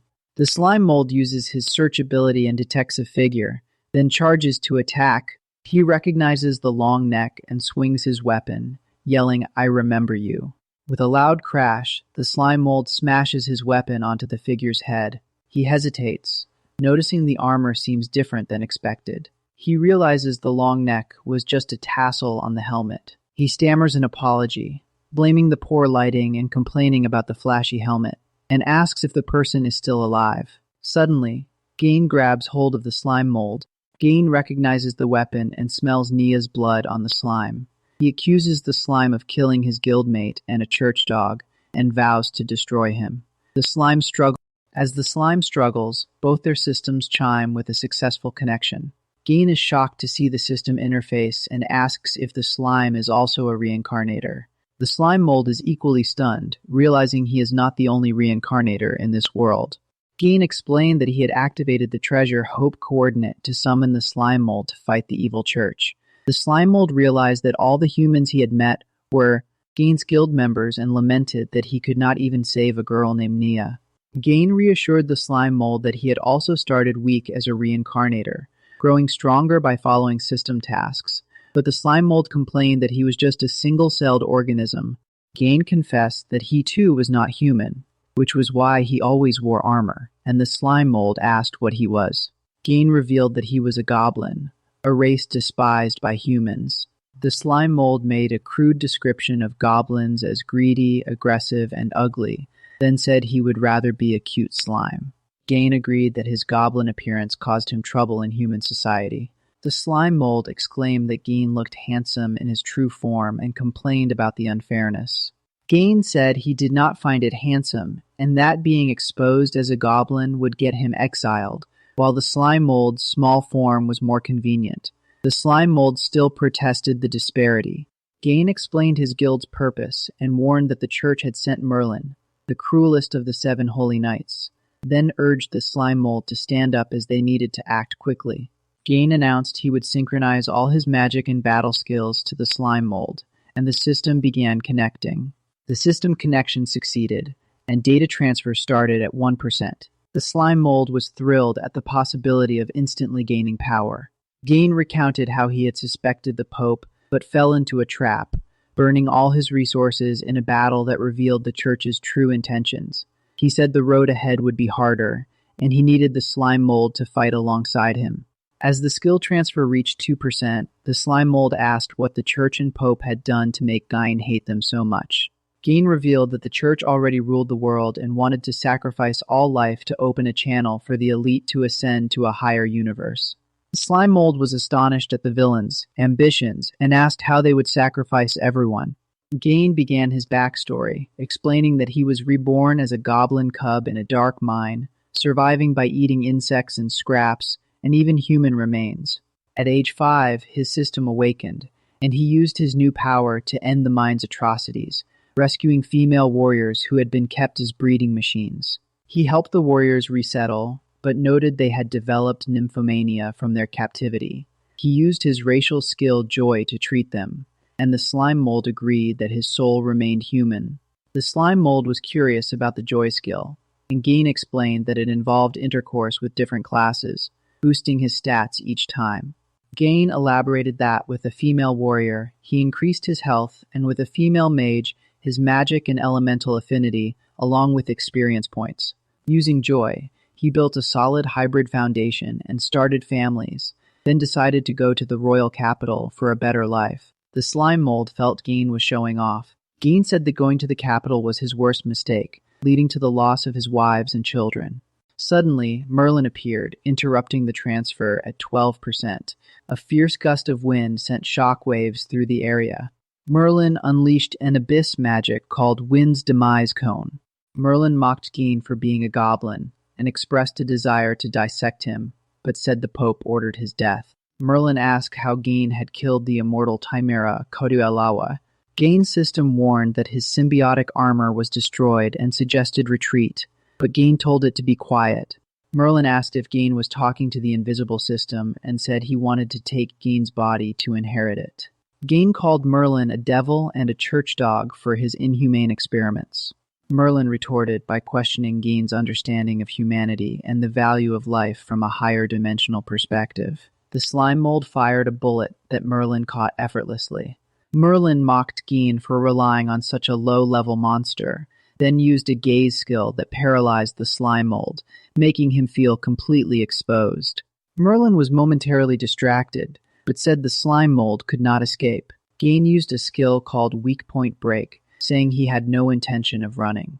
Merlin cast an abyss magic, Geometric Inferno, trapping Gain inside a cube. The slime mold asked if that was it, and Merlin said close combat was his weakness, but he would not give Gain a chance.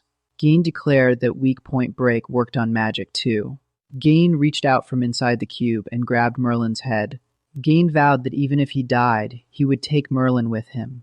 Gain's system notified him that his health was down to 1 out of nearly 3 million, and activated the last stand state, keeping him at 1 health for a minute no matter what.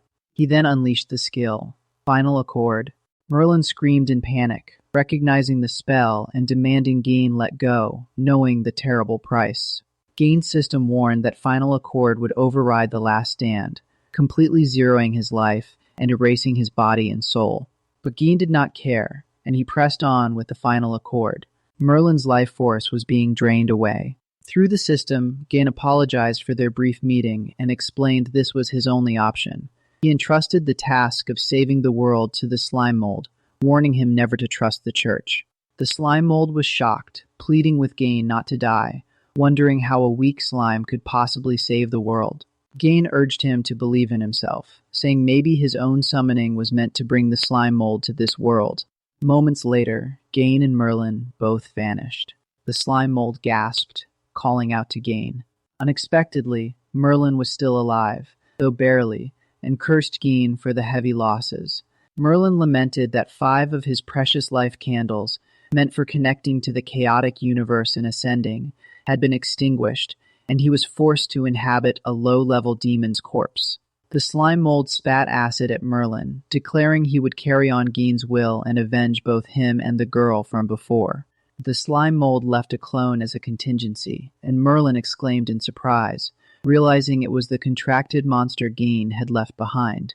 Merlin turned his fury toward the slime mold, vowing to make it pay for Gain's actions.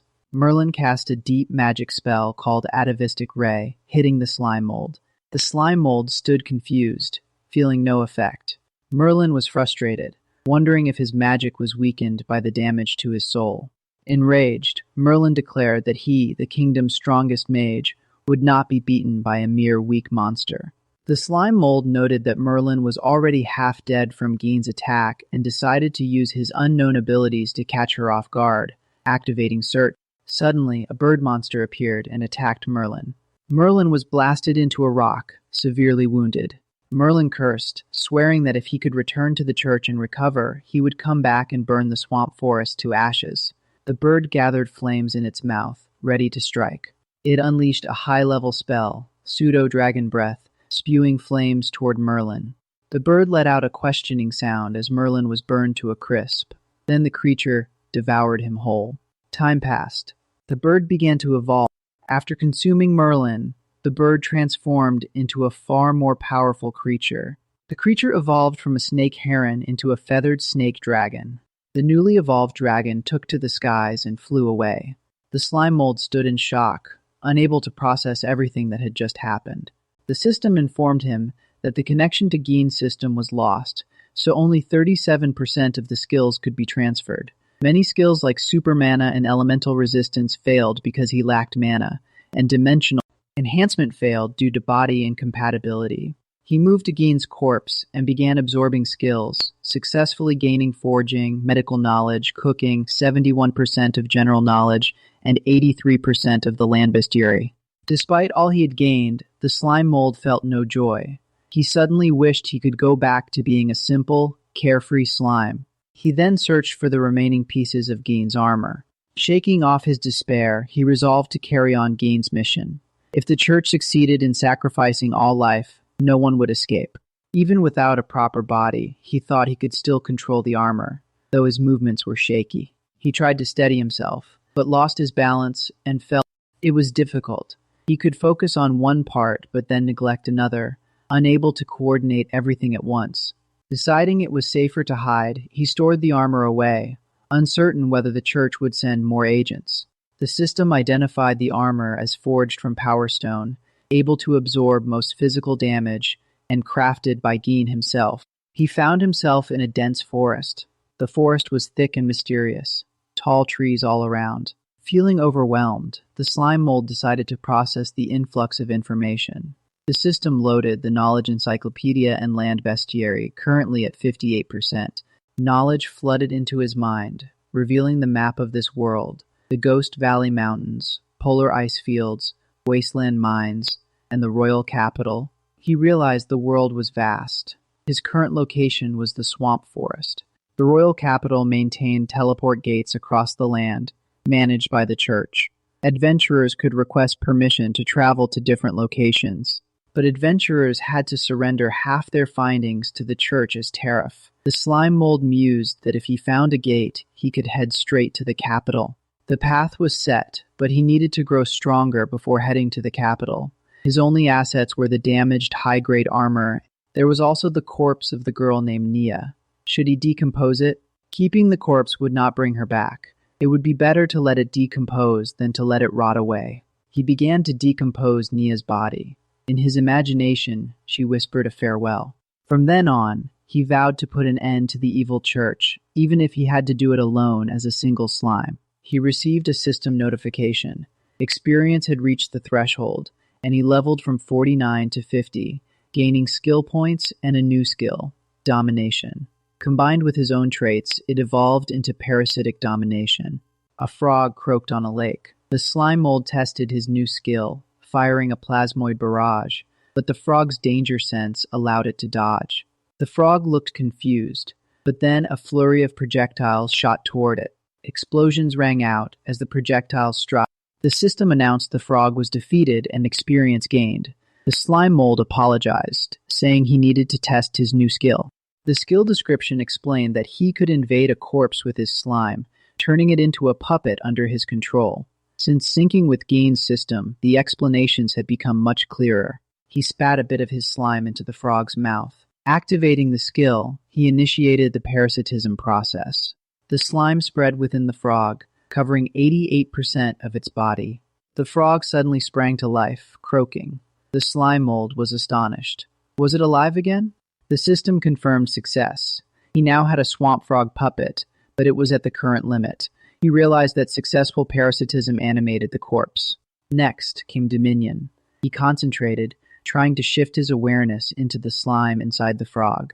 He took control of the frog, now seeing through its eyes. His consciousness had truly transferred into the corpse.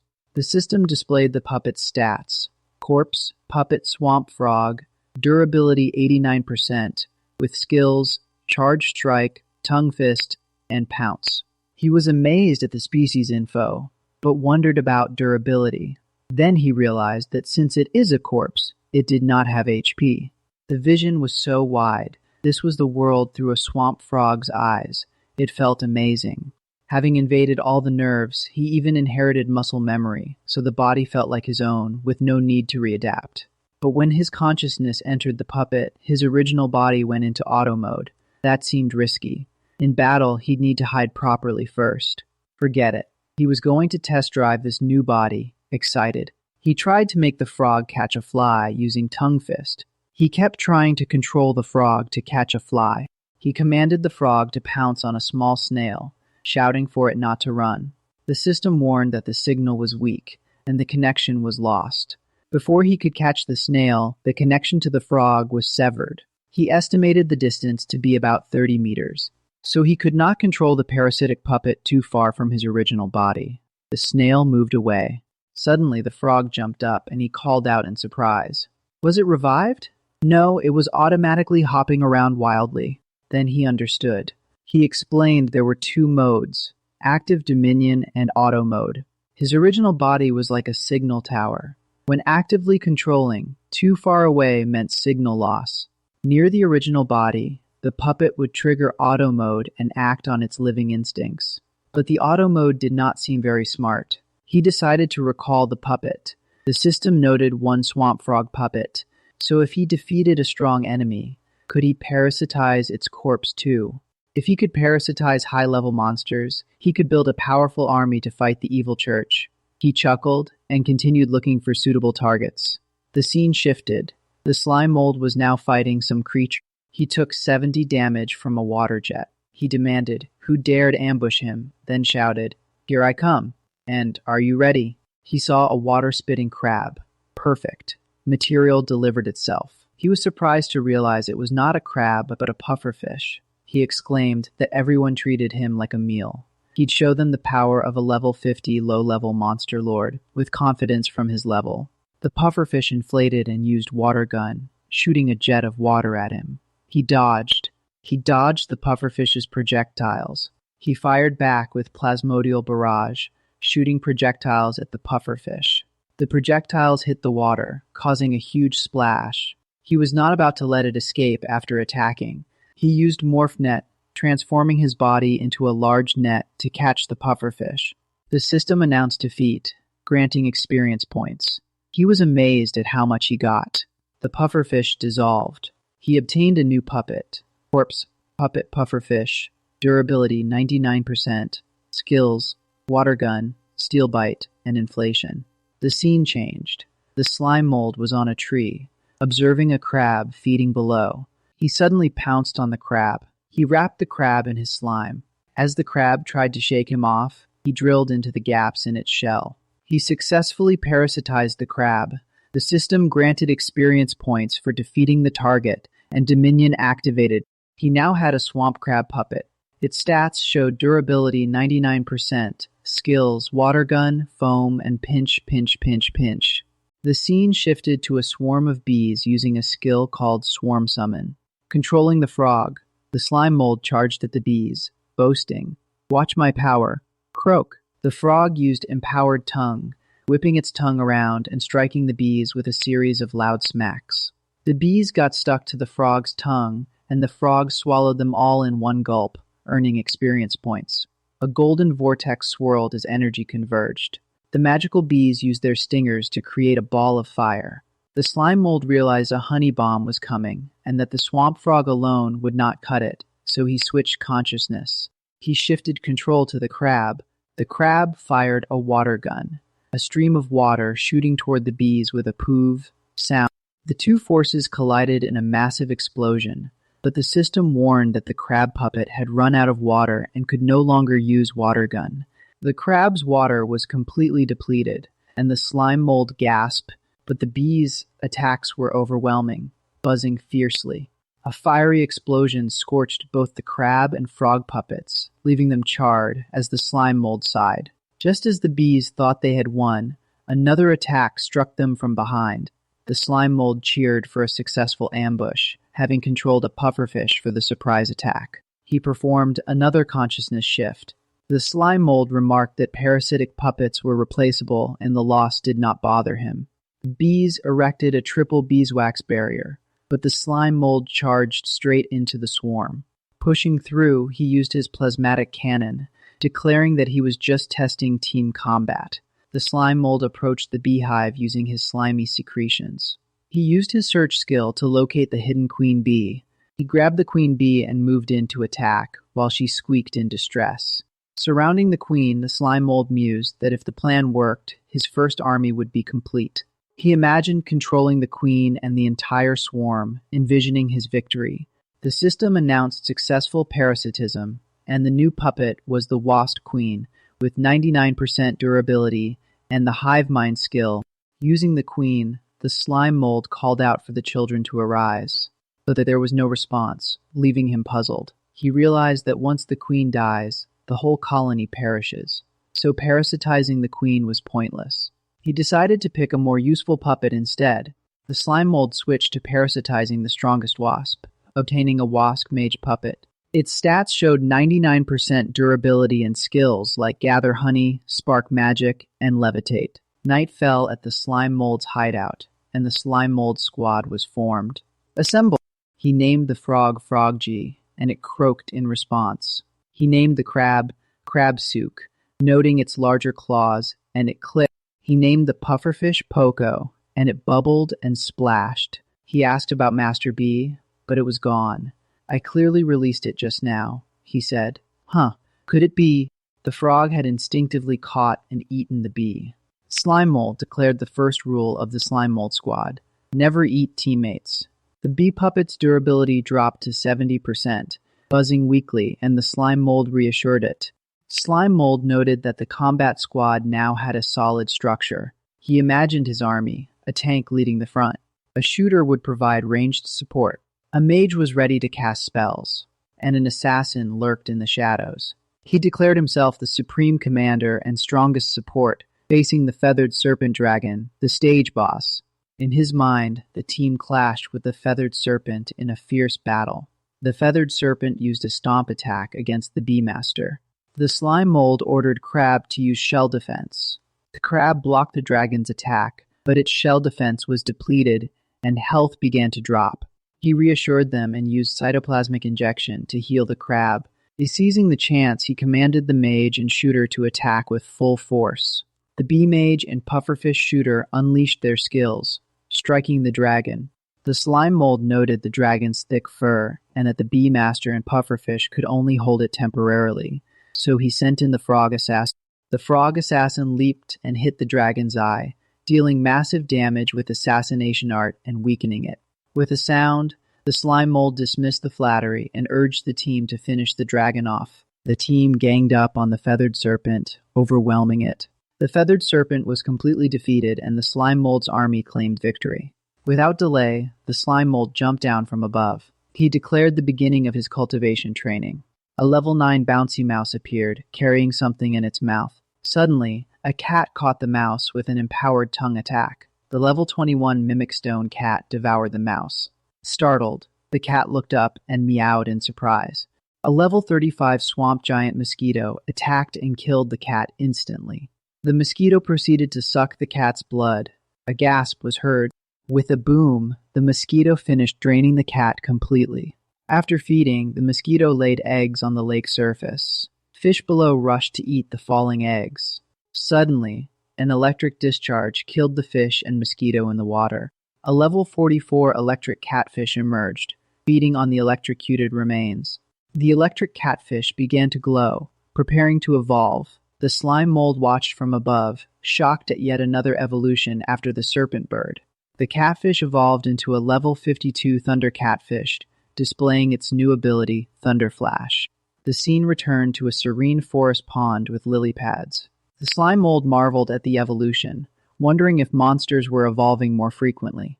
The system began loading the world background for the knowledge encyclopedia. The system revealed that the swamp forest was an S-class danger zone, where evolution was common, and life ranks ranged from weak to king level. It recounted a past battle where the regional king mobilized all monsters to siege a target, resulting in total defeat and ecosystem damage. Now in recovery, the land accumulated magic to restore the ecosystem, allowing monsters to evolve again. Surviving medium monsters became the biggest beneficiaries of the magic surplus, gaining priority in evolution. The system noted that evolution was not just about starting point. Luck could let low-level monsters rise, and the food chain was about to be completely reshuffled for a new king. The knowledge encyclopedia was complete, and the slime mold understood. He found Goen's database useful, but wondered if his parasitized puppets could evolve. He also questioned why the electric catfish, only one level below him, seemed so much stronger. The system explained that level was not absolute. Species traits and skills mattered, and there was no data on puppet evolution. Sensing an electric current in the water, the slime mold decided to check out the commotion. Rushing toward the glowing electric current, the slime mold was startled by what he saw. A thunderous boom echoed as an electric catfish and a swamp crocodile clashed in a violent fight. The crocodile, a level 60 swamp croc, had clamped its jaws onto the catfish's body. With a powerful bite, the crocodile severed the electric catfish in two. Both creatures lay dead, and the slime mold could not believe his luck. Delivered right to his doorstep. But one was rotten and the other charred. Parasitizing them was out of the question. He complained about the residual electricity still crackling all around. He consumed 115 portions of honey to prepare for what came next. A system notification announced nutrition overload, boosting his HP to 50 for 1 hour, though his current HP was only 3,989. He immediately began decomposing both the catfish and the crocodile. Experience points poured in continuously, and he even gained lightning resistance. It felt great as he leveled up from 50 to 51. He decided to make the most of the time and feast heartily. Growing gigantic, he rolled across the forest, blasting through everything and watching his experience skyrocket. He noticed a vast mangrove forest ahead, much more lush than the area he was in. Curious, he decided to go check it out. Rolling into the water, he was immediately swarmed by a school of level 19 piranhas, all biting and tearing at him. The system warned that his HP loss had already exceeded 0 from the relentless attacks. Annoyed, he fought back, killing and decomposing the fish to restore health and gain experience. But he quickly realized it was inefficient. Decomposing a fish gave only 80 HP, while each attack cost him 100. The damage kept piling up, with cumulative losses surpassing 3, 0, and then 5, 0. He panicked, realizing that in the water his movements were slow, and he could not react fast enough. These low-level monsters were draining him faster than he could recover. The system chimed in, explaining that level differences do not fully account for species and group dangers, and that his giant size from nutrition overload made him a bigger target. He snapped at the system, saying now was not the time for lectures when he was about to die. Mustering his strength, he unleashed a plasmodial barrage, costing 20 HP, and leaped onto the shore to escape. He asked the system if he could use more honey to reactivate nutrition overload. The system said yes, but the timer would not reset. Only 19 minutes remained. He continued rolling through the forest, steadily gaining experience from decomposition. The terrain was stable, but the plants grew incredibly fast. He marveled at the earth's magic, nourishing everything. He mused that overthrowing the church might not be so hard. Unlike dragons or monsters, his strength lay in stacking abilities. He had passed the toughest early stage, and now it was just mechanical grinding from level 1 to 100. Infinite decomposition, absorption, and evolution. He vowed that if he decomposed and absorbed day and night, in about a month he would besiege the entire church.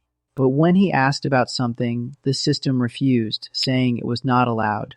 He questioned why, as data loaded. The system explained that experience from low-level monsters decreases with level difference, using a formula. He realized that the constant level-ups were misleading because each kill gave less escalates than before. He demanded the system show exact numbers, but it declined, saying it required too much computing power.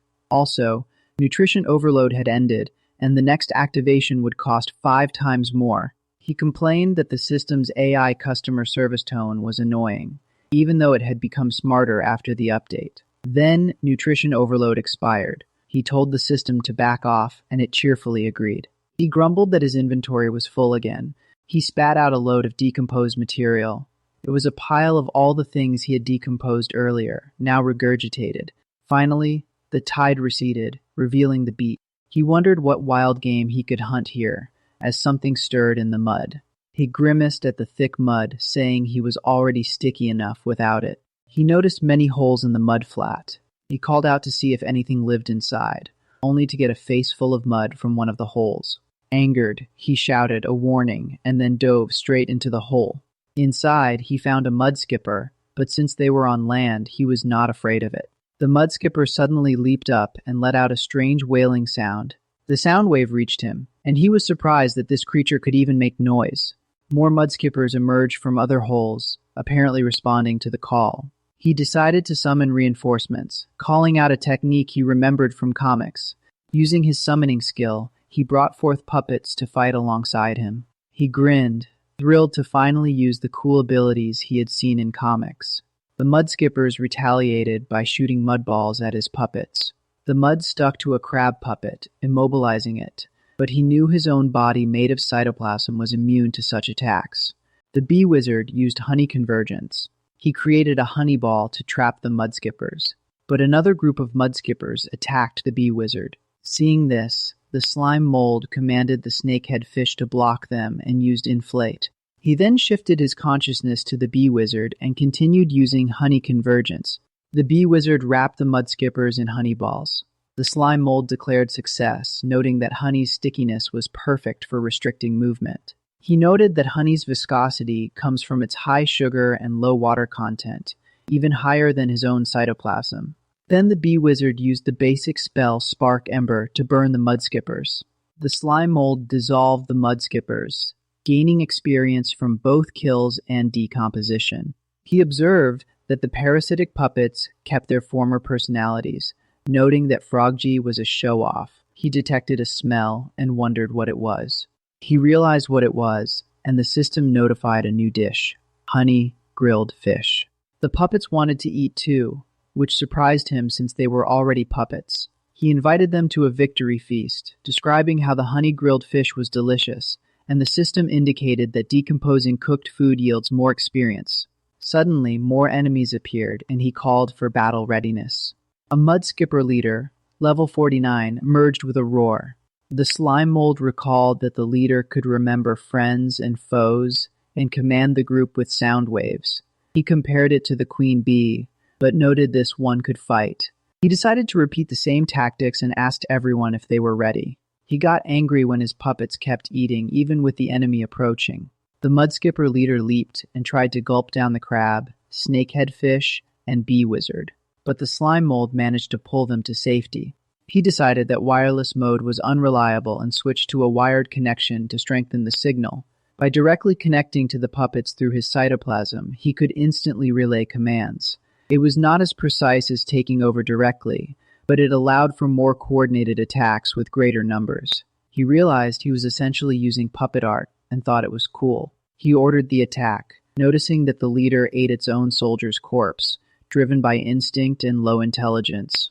The frog puppet attacked from behind with empowered tongue, but the mud skipper leader detected it and knocked the frog away with its tail. Above, the bee wizard prepared a fireball with Spark Ember. The fireball dropped and caused a huge explosion. It seemed to be done, but the mud skipper leader used an earthen shield, surprising the slime mold with its intermediate-grade magic. The slime mold noted that despite the leader's foolish appearance, its magic was higher than the bee wizard's. He decided to use a meat shield for a 3-for-1 trade and ordered the crab to charge, but the crab disobeyed and disconnected, choosing to keep eating the mud skippers. The system explained that in automatic mode, puppets act according to their own best interests. The slime mold realized the crab was prioritizing evolution through eating. Suddenly, the crab puppet molted and evolved into a mud crab king.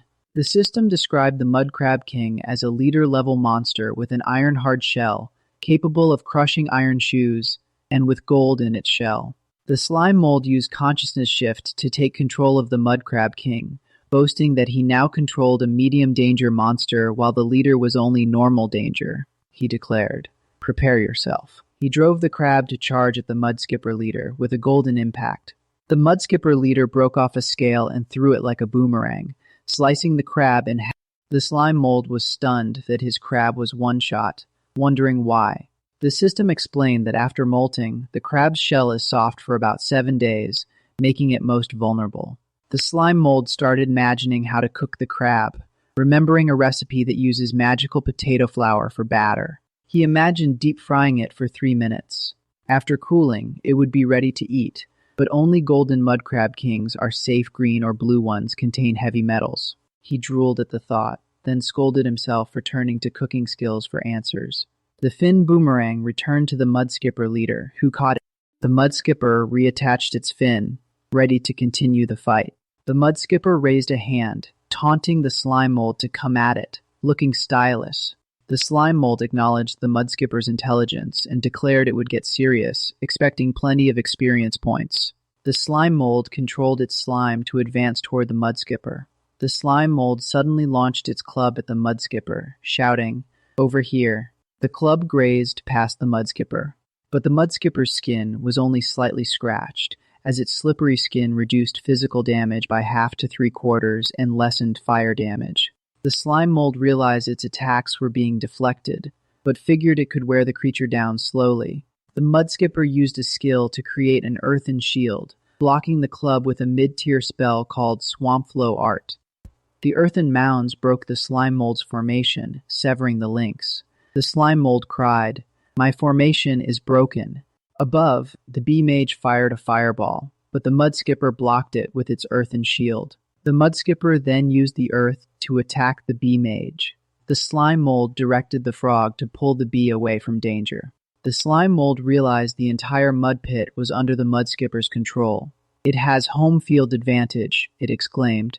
The slime mold admitted it had underestimated the mudskipper, which was far more powerful than other monsters of the same level. Gaining intelligence gave a massive combat boost. "You are clever," the mudskipper said, and flung its fin toward the slime mold. The slime mold called out, "It is Little Dolphin," as a snakehead fish leaped to block the mudskipper's attack. The system warned that the parasitic puppet's durability was dropping rapidly, from 47% to 23%. Then, it announced that the parasitic puppet had been destroyed. The slime mold was hit, but thanked Little Dolphin for its sacrifice, which provided a buffer. The slime mold caught the mudskipper's fin without taking damage, shouted, "Got it?" and used the dissolution skill. The system confirmed the decomposition was successful, and experience points were gained. The mudskipper felt a chill of fear when its fin did not return, looking around in confusion. The mudskipper touched its head and realized the fin was gone, while the slime mold mocked it. The mudskipper became furious. The mudskipper finally spoke, raging, "Kill, kill. I will kill you, you bastard." The slime mold was shocked that the mudskipper could speak. The system explained that intense emotion during battle could trigger intelligence evolution and language ability. Enraged, the mudskipper activated its mid-tier swamp flow art again. The slime mold shrugged off the skill, claiming it had defeated even more powerful monsters, and was ready for a final showdown. The slime mold spun its club, preparing to launch it. The slime mold launched the club at the mudskipper with an attack called Plasmatic Cannon. The mudskipper clasped its hands together like a hand seal from an anime, and a loud slap echoed. Then earthen walls rose to block the slime mold's incoming club. The club tore through several layers of earth, but was finally stopped by the last wall. The slime mold was shocked that its club was completely blocked and worried it might lose its weapon. The system activated martial arts talent, allowing the slime mold to create its own technique. A move was now available. The slime mold was confused. Martial arts talent. Create moves. What does that mean? Deciding to just go for it, it released the move. With a boom, the slime mold fired another projectile that pierced through the earthen barriers. It was a water hammer strike. The club flew straight into the mudskipper's face. The mudskipper took a devastating hit and collapsed on the spot. The scene shifts to the royal capital, the Holy See. Pope Sanctus announced that Merlin's life candles had all gone out 3 days ago, with no sign of relighting. It seemed Merlin had finally sacrificed himself. He stated that his world magic could no longer detect any trace of Gorn, so that threat was neutralized. He asked for the others' opinions. A hooded figure, Far, spoke up, noting that Merlin was cunning and must have prepared multiple contingency plans, while Gorn had been trapped in the swamp forest for over 2 years. It was hard to believe that Gorn could take Merlin down with him even in death.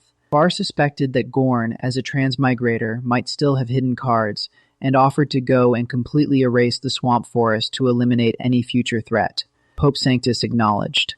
Far's careful thinking, but said the swamp forest's vitality was essential as a sacrifice, and must be preserved.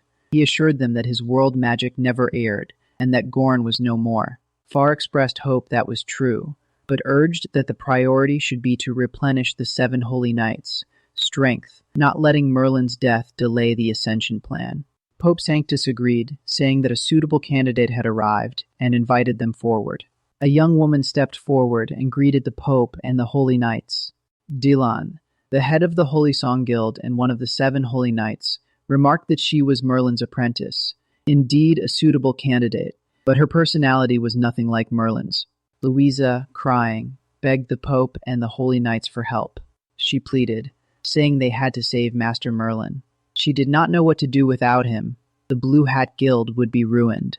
Vienne, the head of the Eagle Eye Guild and another of the 7 holy knights, casually invited Louisa to join his guild if Blue Hat fell, though he added that only A rank and above need apply. Louisa thanked Vienne but declined, saying she had promised her master to stay with Blue Hat forever. She then turned to the Pope, begging him to save her master, even offering to sacrifice herself to seek an angel's blessing. Pope Sanctus remarked on the touching bond between master and apprentice, and asked if she was truly willing to give herself to save Merlin. Louisa affirmed that she was willing, but the Pope gently explained that even angels were not all-powerful, and Merlin's soul had already been completely annihilated with no hope of return. He then declared that from that day on, Louisa would inherit both the Blue Hat Guild and the title of the 7 Holy Knights.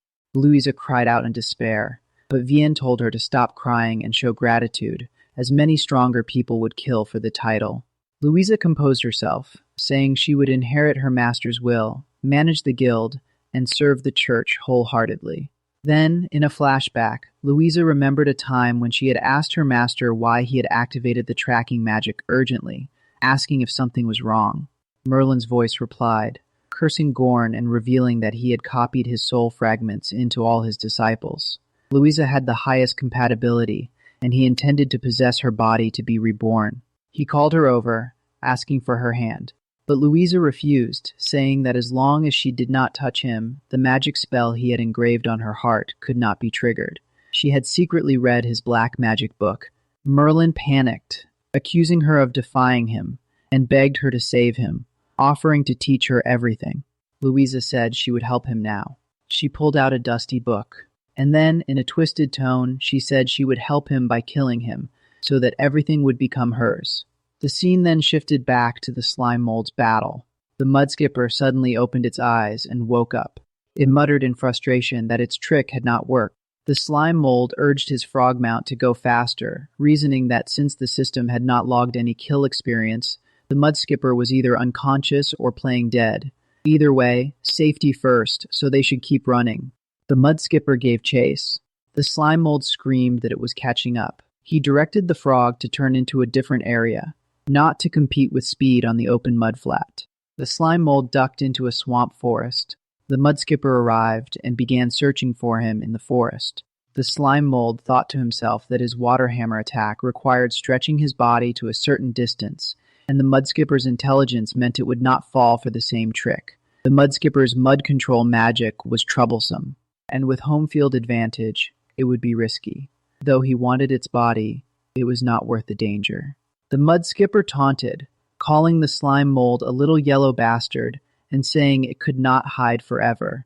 The mud skipper unleashed a mid-level spell, Swamp Flow Art, with the widest area range.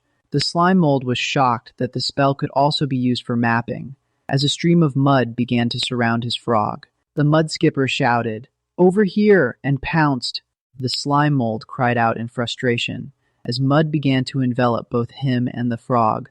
The slime mold shot a glob of slime at the bee above and pulled himself up. The bee used a levitation spell to help haul him higher, while the slime mold cheered on the frog. But his grip slipped, and he could not lift the frog out of the mud. A system prompt appeared, explaining that in automatic mode, parasitic puppets always choose the optimal action for their host. The mud skipper declared that he would not let the slime mold escape. He focused his energy and unleashed a mid-tier spell, the swamp flow art. Using the mud, he propelled himself upward to snatch the slime mold. The slime mold shouted, "You again? Just die," and launched an attack. He activated his cytoplasmic machine gun, firing a barrage of slime bullets. The mud skipper raised a wall of earth to block the incoming shots. He asked if it was over. With a shout of "Take this back," he sent the bullets ricocheting back at the slime mold. The bee was gravely wounded from the fight. Using its last strength, the bee tossed the slime mold to safety. The slime mold cried out, "Master Bee," deeply moved by the bee mage's sacrifice. Then the mud skipper lunged forward and swallowed the bee mage whole. The slime mold reflected that even though his companions were just disposable puppets, he had grown attached to them and vowed to remember them forever. He expanded his body surface area to glide, noting that the muddy terrain had given way to something else. He landed on a patch of bare ground, hoping he was finally safe. But as soon as he touched the ground, he began losing health in chunks of 200 points.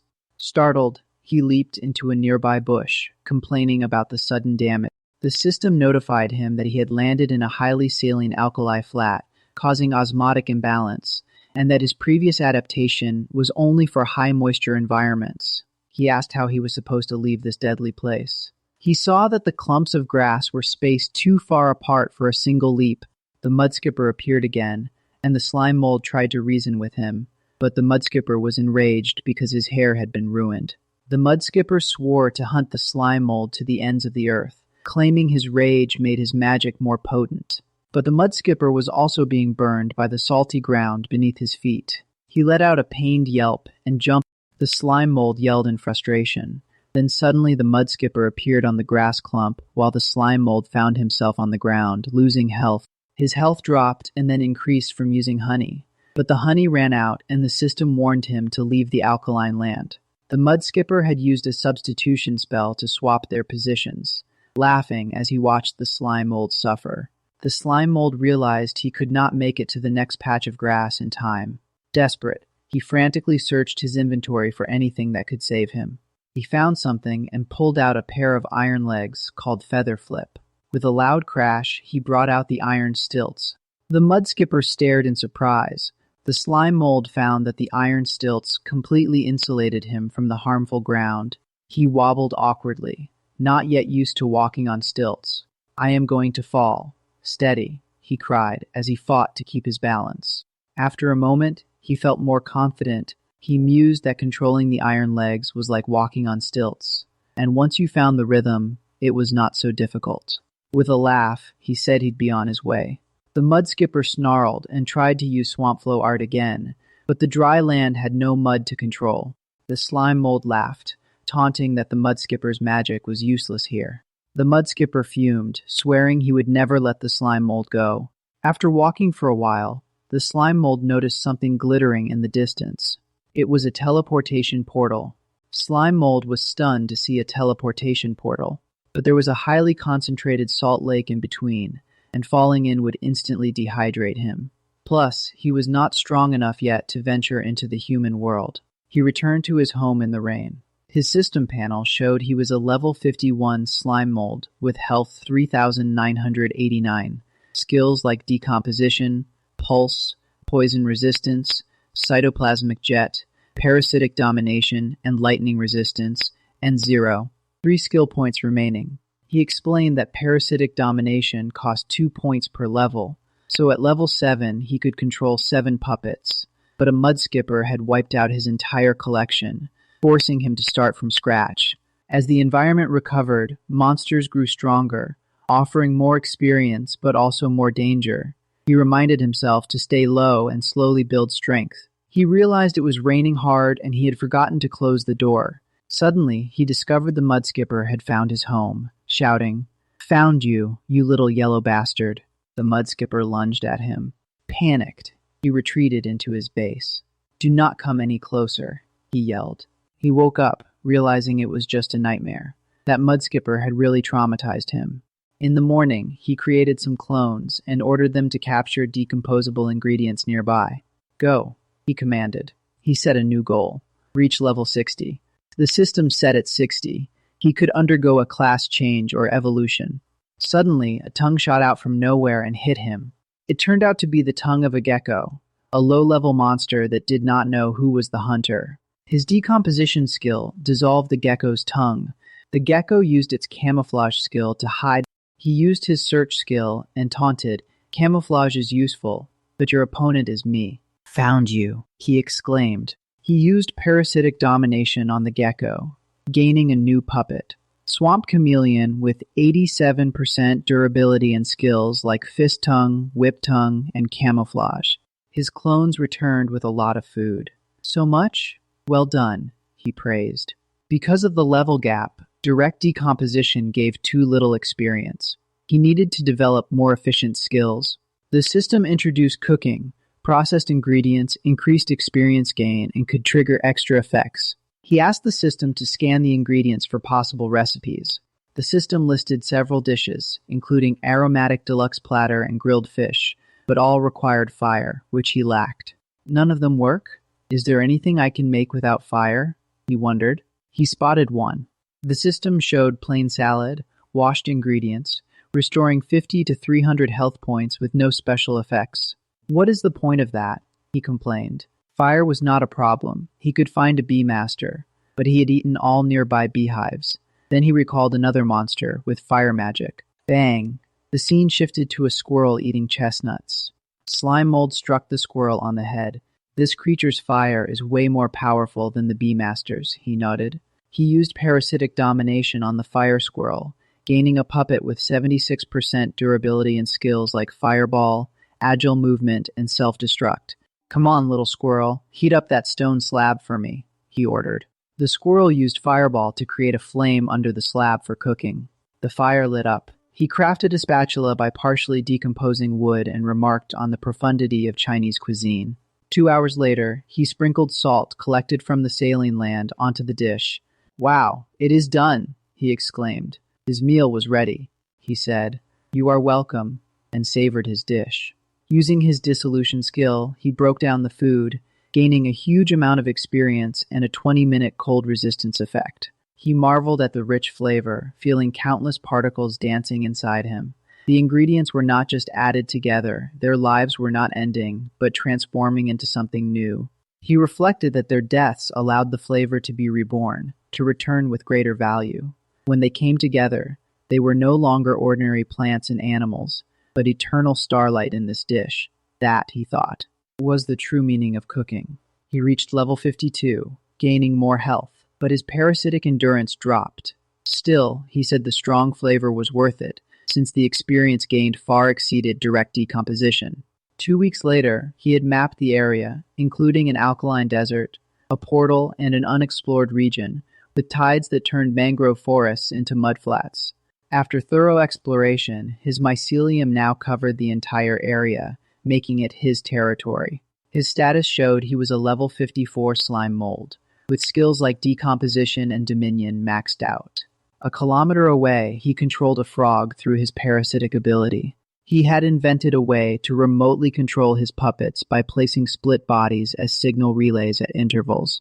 The split bodies slowly lost health, but by attaching to trees, they could decompose them for energy, lasting a long time. With enough bases, he could instantly control all his puppets across the territory. Suddenly, a foot crushed the frog he was controlling, killing it. He wondered what had happened. A black shadow had just killed his frog 3. 0.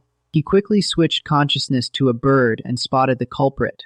The system identified a raging swamp bull, a high-level monster with scales immune to low-level magic. It was extremely dangerous and should not be faced head-on. He transferred his consciousness to a nearby relay station. He felt the bull's overwhelming aura, acknowledging it as a true high-level monster. But he was not going to back down. Since the bull had entered his territory, it should prepare to be eaten.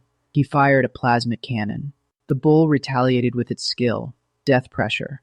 The death pressure hit him, and the system explained that this skill inflicts mental pressure through eye contact, potentially killing instantly if the level difference is large. His split body died immediately, losing 850 health. He chased after the bull.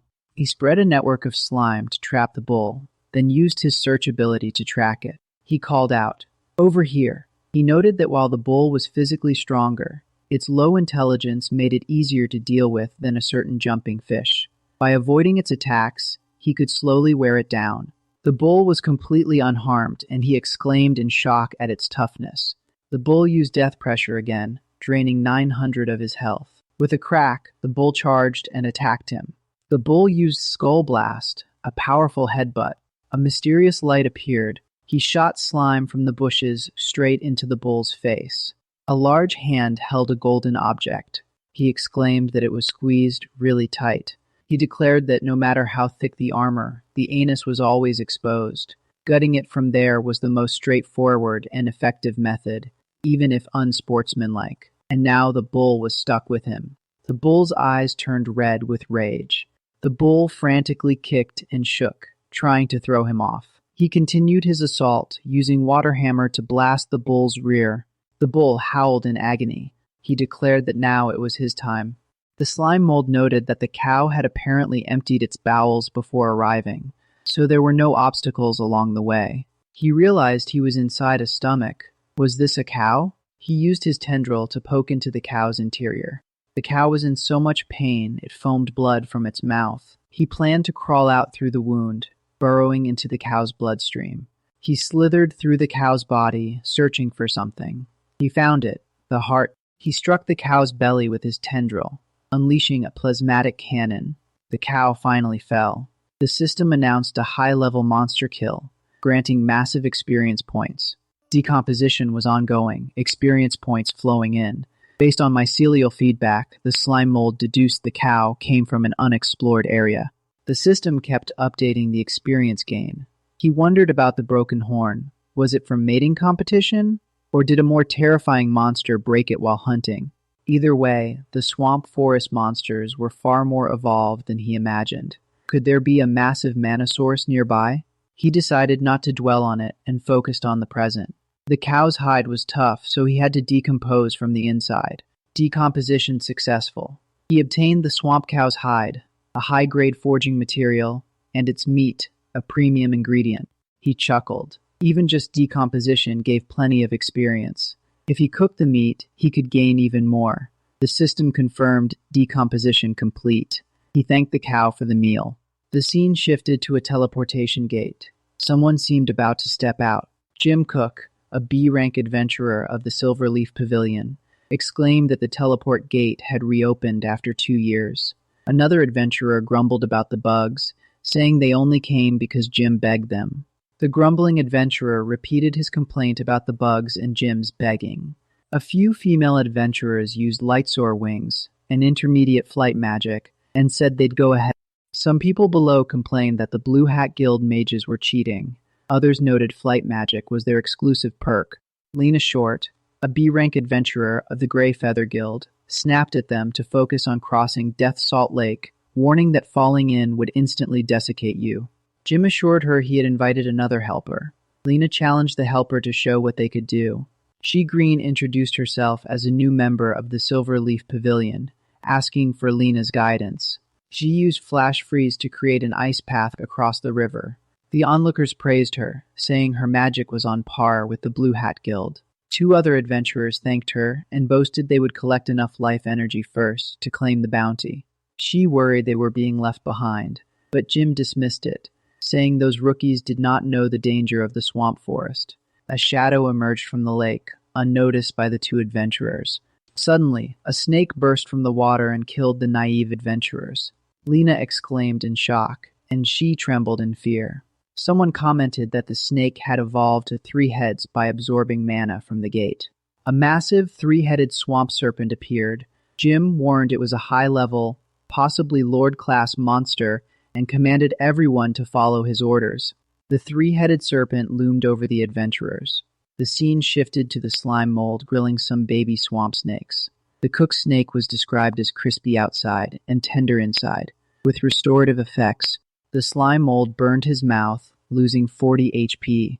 He thought it was time to repair his armor for better defense against high-level monsters, noting that he could not always rely on gutting them. He stopped eating and got to work.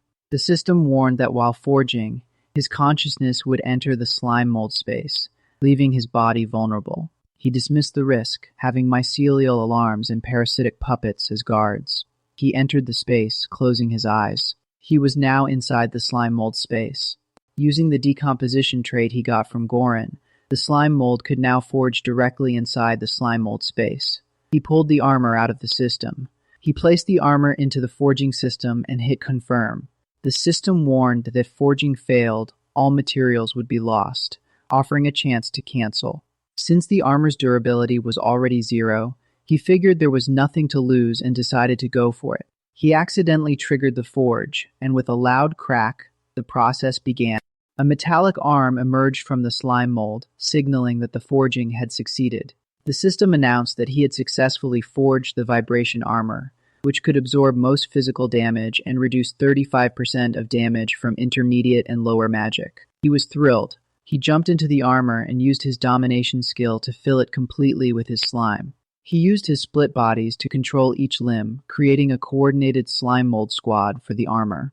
The armor had shrunk a whole size, probably because of material loss during forging, but he figured it did not matter since he was not human inside. Controlling the armor with 5 split bodies actually felt smoother than before. He tested the armor by launching a cytoplasmic fist at a tree. His new armor was a significant upgrade. His living space was bigger, his equipment was stronger, and he was feeling great. He realized that getting too excited could cause him to lose control of his split bodies. He noted that his parasitic domination skill was at level V8, allowing control of 8 puppets. But since the armor used 5 consciousnesses, he could only have 2 additional parasitic puppets in combat, opening up new tactical possibilities. He thought he would need time to study and test combat tactics, but once he mastered a few efficient combinations, he would be ready for any situation. He decided to stop thinking and just start training. But compared to the armor, his parasitic puppets seemed far weaker. The scene shifted to a group of adventurers who had just critically wounded a 3-headed serpent. Lena breathed a sigh of relief, but Jim warned that it was not over yet and moved in for the kill. Suddenly, Bacchus, an A-rank adventurer from the Saint Song Guild, emerged from the serpent's mouth, declaring the beast truly dead. Bacchus's arm, which had been damaged, regenerated on its own. Jim was shocked, saying he thought Bacchus had been eaten. Bacchus sarcastically asked if they thought he was dead. He then scolded Jim, saying that people from small guilds were too arrogant, taking charge without knowing how to handle the serpent, and risking everyone's lives. Jim apologized. Bacchus handed out potions to help them recover. He advised them that the first rule against strong monsters was to run, and he hoped they would all make it back to the capital safely. Jim remarked that Bacchus seemed tough, but was actually kind, and Lena agreed that survival was most important. She green drank the potion and felt her mana fully restored. She tested her magic with a flash freeze spell. Bacchus grumbled that the guild leader had sent him on such a simple task unnecessarily. Bacchus then collected the serpent's soul using his soul collection skill. He created a magic circle around the serpent, causing it to vanish completely. Bacchus muttered that the materials for the life candle could be obtained through human sacrifice, questioning why they had to go through all this trouble. Hot on the heels of getting his new armor, the slime mold was putting it through its paces, launching slime like Spider-Man and feeling the martial arts talent automatically adapt to his moves. He could not help but think how convenient a human body was. Just a casual flick packed the punch of a full-on cytoblast cannon.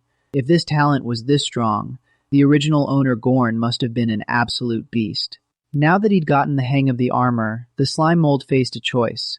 Explore uncharted areas or take the portal to the royal capital. But was he strong enough? If discovered, he'd be dissected for sure, and when the world got sacrificed, he would not escape either. Suddenly, he felt vibrations, footsteps. Something was invading his turf. A group of adventurers emerged. Lena was giving Jim grief, saying this area was supposed to be safe according to the old captain, but now the ground was covered in yellow slime that was not there before. Lena pointed out the yellow goo on trees too, wondering if it was some monster's secretion. Jim admitted the forest had been sealed for 2 years, So maybe the ecosystem had changed. Jim, trying to stay positive, bragged about his new boots, made from premium mine boar leather, custom fit. But before he could enjoy them, leeches with razor-sharp teeth erupted from the water, screeching. Lena reacted fast, using her swift kill skill to slice them clean in half. "Scram!" she yelled. Then a swarm of blade-footed centipedes came skittering in. One of them latched onto a team member's neck, coiling tight. In the blink of an eye, that guy was dead. Someone screamed. "Someone's dead." More centipedes swarmed. The team warned each other. These blade-footed centipedes were the worst. Never let them climb on you. Their shells were too tough for normal attacks. They thrashed wildly.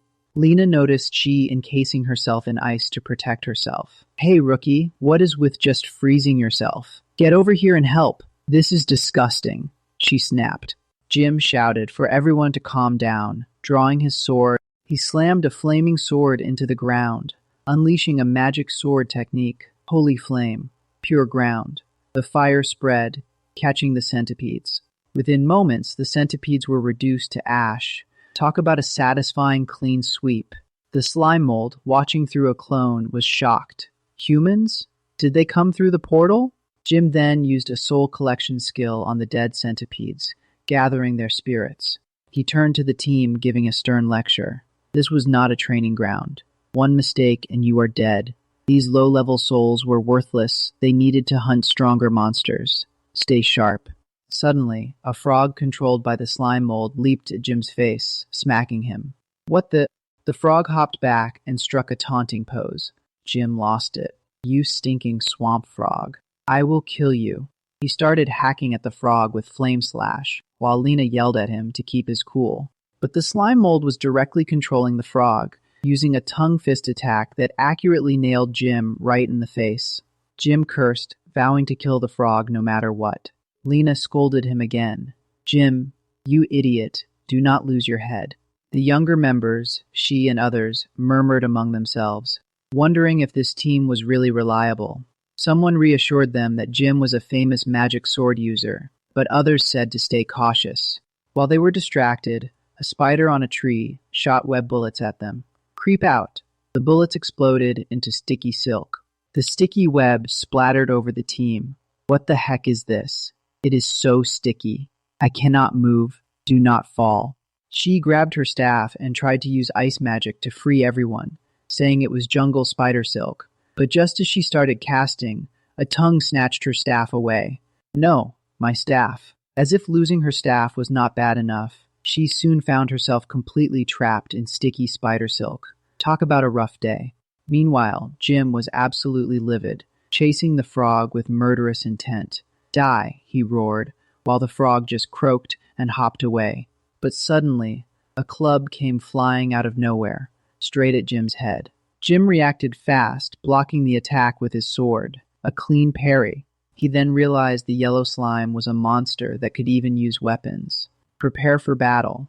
These are amorphous slime types. Lena, enchant the weapons. Before anyone could act, the slime mold himself appeared in full iron armor, slamming a punch into the yellow slime. "Watch out," he warned. He quickly explained that these yellow monsters absorb magic, so only physical attacks would work. "Are you all okay?" he asked. Lena and Jim were completely surrounded by furious yellow slimes, their angry forms pulsing with energy. Jim braced himself, saying he could still use his sacred flames twice. Just then, the slime mold in iron armor shouted, "Back off!" at the top of his lungs. The yellow slimes actually obeyed, scattering away as the slime mold commanded them to retreat. Lena was stunned. "They really retreated?" she asked in disbelief. The slime mold then asked if they could understand him. Jim was confused, but the slime mold realized with excitement that he could actually communicate with people from this world. He pulled up a knowledge encyclopedia synced from the Goan system, which included the local language, cooking, monster guides, and more. Thanks to his malleable body, he could simulate vocal cords and speak. By tweaking the shape of those simulated cords, he could produce different voices. He boasted he could sound like a mature lady, a boss, a young boy, or a little girl. Talk about a versatile voice actor. Lena quickly asked which guild he belonged to, since the swamp forest portal had just opened and they were the first explorers. The slime mold lied, saying he was from the Baisha Guild on a secret mission to clean yellow slime. Internally, he panicked because he only knew Goen's guild and some hat guild. Without warning, Lena teleported behind him and used Swift Kill, shouting that the Baishi Guild had betrayed the capital and were now heretics. But the slime mold dodged the attack just in time, showing impressive reflexes. He retaliated by swinging his mace at Lena. "Hey, that is enough," he yelled. Lena was shocked at his flexibility. Her swift kill had not landed a single hit despite his heavy armor. Jim accused the slime mold of following Goen, a demon pack traitor, and called him a disgrace to humanity. The slime mold protested, reminding them he had just helped drive away the yellow slimes. "And you thank me by trying to kill me? How is that fair?" Jim slashed down with his master-forged sword, but the slime mold caught it one-handed, leaving Jim in disbelief. The slime mold then used plasmatic cannon to punch Jim into a wall, marveling at how martial talent let him use that skill in armor. Lena dropped from above, locking his head and stabbing at his eyes with shadow kill. "How dare you hurt Jim?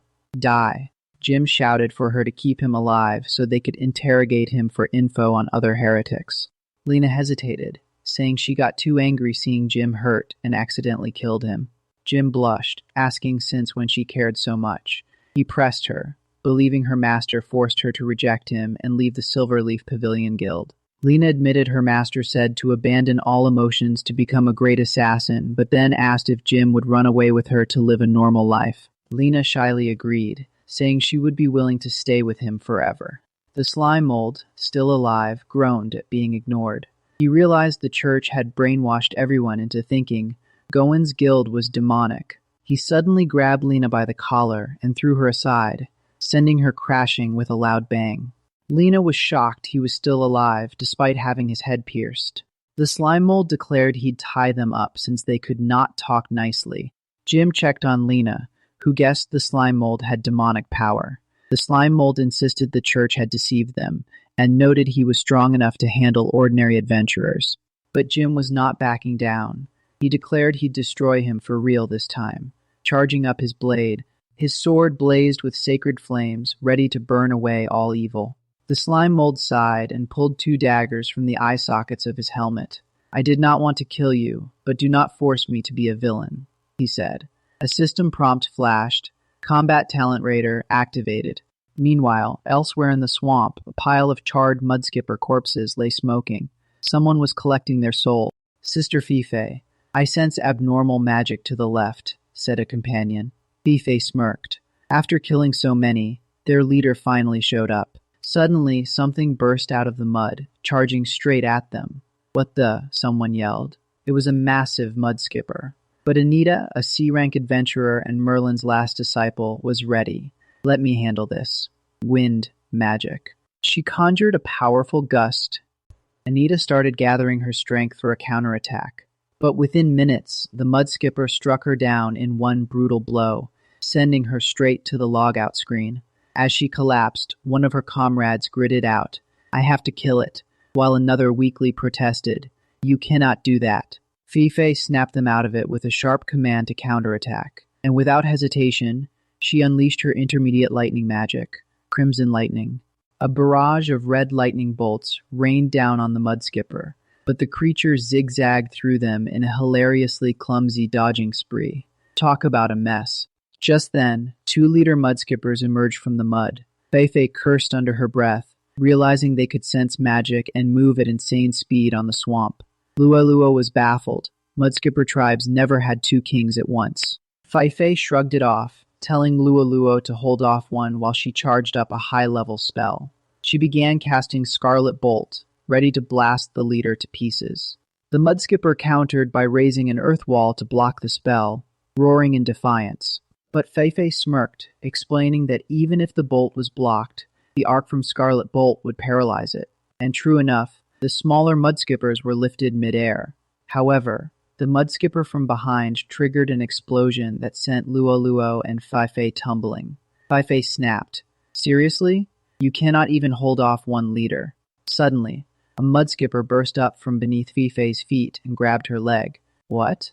A third one? She screamed before being dragged down into the mud. And just like that, Fifei was pulled under and eliminated. Luo cried out for her. Now alone, Luo found herself surrounded by mudskippers as they activated their triple Meyer vortex. She quickly threw up a magic shield to protect herself, but the pressure was mounting. Luo realized this was no ordinary fight. Low-level monsters were coordinating like a trained team. She knew she could not last long even inside the shield. Her only option was to retreat and report back to President Louisa. So she activated her Lightwing skill and took to the air, but out of nowhere, a mudskipper leaped into the sky and bit her mid-flight, and she too was taken out. Brutal. The scene shifted to the mudskipper's cave, where Fifei lay unconscious among scattered bones. She slowly came to, groggily wondering where she was. Then she saw it, a massive mudskipper feasting on what remained of her comrades. Her blood ran cold. The creature, the king mudskipper, turned to her and said, "Hey human, you killed a lot of my children earlier, did not you?" The title overhead read Mudskipper King 1v69. Fifei stammered in horror, recognizing this as a sentient, super dangerous species that should only exist in magical records. The king complained of being hungry and ordered his minions to hunt more prey. Fifei tried to make a break for it, but the king stopped her, asking if she had seen a yellow monster. Apparently, he was still furious about a slime mold that had stolen the fin off his head, leaving him hilariously bald. The king demanded an answer, but all she could do was cry for help. So the king simply slapped her, and that was the end of Fifei for real this time. The king grumbled in frustration, remembering how a heavy rain had saved him earlier, and he could not get over his anger. As he ranted, his eyes began to glow with an eerie light. That light pierced through the earth, catching the attention of a certain A-rank adventurer, Bacchus, who noted the powerful evolutionary aura and decided to investigate. But before heading over, he had to deal with two annoying creatures bothering him. Bacchus leaped up, effortlessly dodging the combined attack from the two birds. Smooth moves. One of the red birds immediately retaliated, whipping its snake-like tail to bite his foot, but he casually kicked the serpent head away, not breaking a sweat. However, he noticed his foot was beginning to petrify, thanks to that nasty venom. The two birds charged up their mouths with energy, preparing a pseudo-dragon breath and a stone spray. They unleashed the blast straight at him, a double-barreled magical onslaught. Bacchus wondered why the swamp forest monsters had gotten so much tougher lately. He decided to take the hit head-on, bracing himself with his arms. After the smoke cleared, he assessed the situation. The original swamp master, the nine-headed dragon king Kodoyara, had fallen and its soul power had evenly distributed among all the monsters. The avian attack failed to penetrate his defense, as he stood firm behind the shield formed by his forearms. Realizing he needed to step it up, Bacchus muttered that it was time to get a little serious. Back at the slime spot, a massive evolution light flashed from the direction of the mudflats. Whoa, that is a strong evolution beam. Something big must be going on over there, the slime mused, but then shuddered, remembering the mudskipper incident. Yeah, no thanks. That place left me traumatized. Talk about a hard pass. Tied up and furious, Jim was not about to go down without a threat. You bastard. Do you know the Silverleaf Pavilion? If anything happens to us, our guildmaster will hunt you to the ends of the earth, he roared. Classic last-ditch intimidation. Lena, also bound, was seething with betrayal. He tricked me. A warrior, and his assassination technique is just like my master's. My master was taught by Goen. No one knows that. So he is from the 100-style guild too. That explains the same moves. But a warrior and a raider dual class? That is just unfair. The slime sighed, his plans in shambles. Look, I never wanted to hurt you, but you messed up my flow. Let me say it one more time. Goen is no traitor. You've all been brainwashed by the church. He then thought about the church's ruthlessness. Even if those girls who came looking for Goen are still alive, the church would just capture and execute them. No way around it. Now what? I was hoping to use the 100-style identity to get info, but the church has marked them as public enemy number 1. My cover's blown. They see me as a wanted criminal. Even if I tried to hide it, these 3 already know. The slime's mind raced between two paths, kill or not kill. If I kill them, I can hide my identity again and get tons of XP. That is way more efficient than grinding. But once I cross that line, there is no going back. I would be ditching my humanity to become stronger, faster, to take down the church. But is that right? This is not a game. They are real people, even if brainwashed. The slime hesitated, or I let them go. Love and truth are eternal. If I show goodwill, they'll feel it. That way I keep my human soul. I was a person before this slime body. If I start murdering everyone like it is a game, and then what was the point of my 9 years of education? But then again, the enemy is the entire church. Is not the faster path a smarter one? He groaned. Peace route or genocide route? To kill or not to kill? Ugh, this is such a headache. Killing and decomposing would make me stronger fast, but I inherited Goen's will. He would not go around raping people just because it made him stronger, right? Suddenly, an arrow whistled toward the slime. He barely dodged, spinning out of the way. Talk about a wake-up call. A rescue squad arrived, shouting, "Jim! Lena! We are here to help!" One of them spotted the slime. Who is that guy? The slime looked around. Hey, where are my little buddies? Turns out his slime puppets had all been destroyed. That is rough. One of the rescuers untied Jim and handed him a potion. Baka-senpai left some potion. Drink up, Jim. Thanks, Jim said, chugging it down. Jim got to his feet, rallying everyone. Come on, let us take him down together. The slime just stood there, silent. I really do not want to kill anyone, but you are leaving me no choice. The slime's tone turned cold. He activated his skill, death pressure. The air grew heavy instantly. The adventurers felt the crushing pressure. This pressure. How can we possibly beat him? Doubt crept into their voices. I will have to go all out then. The slime thought. Let me test this skill I got from that cow boss and see just how far I am from these humans. Jim looked around, surprised. Hey, you guys are already running away? The other adventurers had bolted. Ji, clutching her staff, asked nervously. Jim-senpai, what do we do now? Jim shrugged it off. Tch, it is fine. They would not have been much help anyway. We've got Lena and she. That is enough. Jim took a battle stance. I will take the front, Lena. You ambush, and she. Find an opening for your magic. But Lena snapped. You reckless idiot. Trying to be a hero. He is clearly way stronger than us. Run. Lena bolted, and Jim grabbed Xi's hand, dragging her along. Ah! She yelped as they fled. Xi, do not just stand there. Keep up, Jim shouted, pulling her faster. Lena scoffed, casting a jealous glance back. The group split into two directions, confusing the slime. Hey, I have not even decided what to do with you yet, he worried. If they run back to the capital with my identity, I am screwed. This moral chain is killing me. Wait, do not run. Let us just talk it out. The slime called after them. I will give it one more shot at communication. If they still will not listen, I cannot blame myself. Jim glanced back. Oh crap, he is chasing us. Bacchus answered the Secretary Bird's challenge by locally transforming his arm into a giant Holy Fall-infused fist, powering up at 70%. Now that is what you call a serious flex. He unleashed his Holy Hammer technique, punching clean through the bird's body and leaving a gaping hole, absolute one-shot material. But another Secretary Bird circled around behind him, creeping up for a cheap shot. Classic flanking move. Bacchus sensed the ambush instantly and spun around, ready for whatever came next. The bird locked eyes with him, using its signature stare technique. When Bacchus met its gaze head-on, he found himself staring straight into a petrification ability. Talk about a nasty surprise, but seeing its buddy get demolished. The other bird panicked, squawked in terror, and bolted. Turns out even monsters have survival instincts. Bacchus realized the Earth Attribute Secretary Bird's stare had a petrification effect. Good to know, but not a threat. He just flexed his muscles, and the stone coating shattered instantly. This little bit of stone?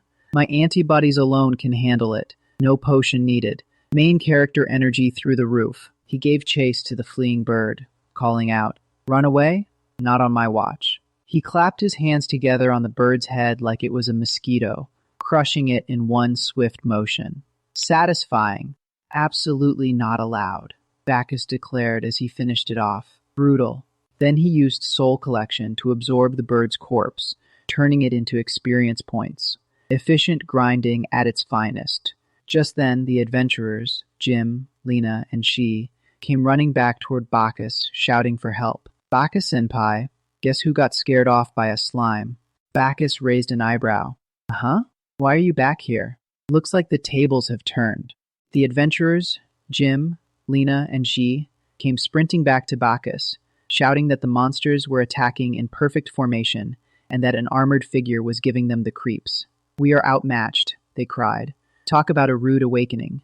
Bacchus shot them a cold glare. I asked why you came back. Just because you cannot win, you run away? Ouch. Straight to the point.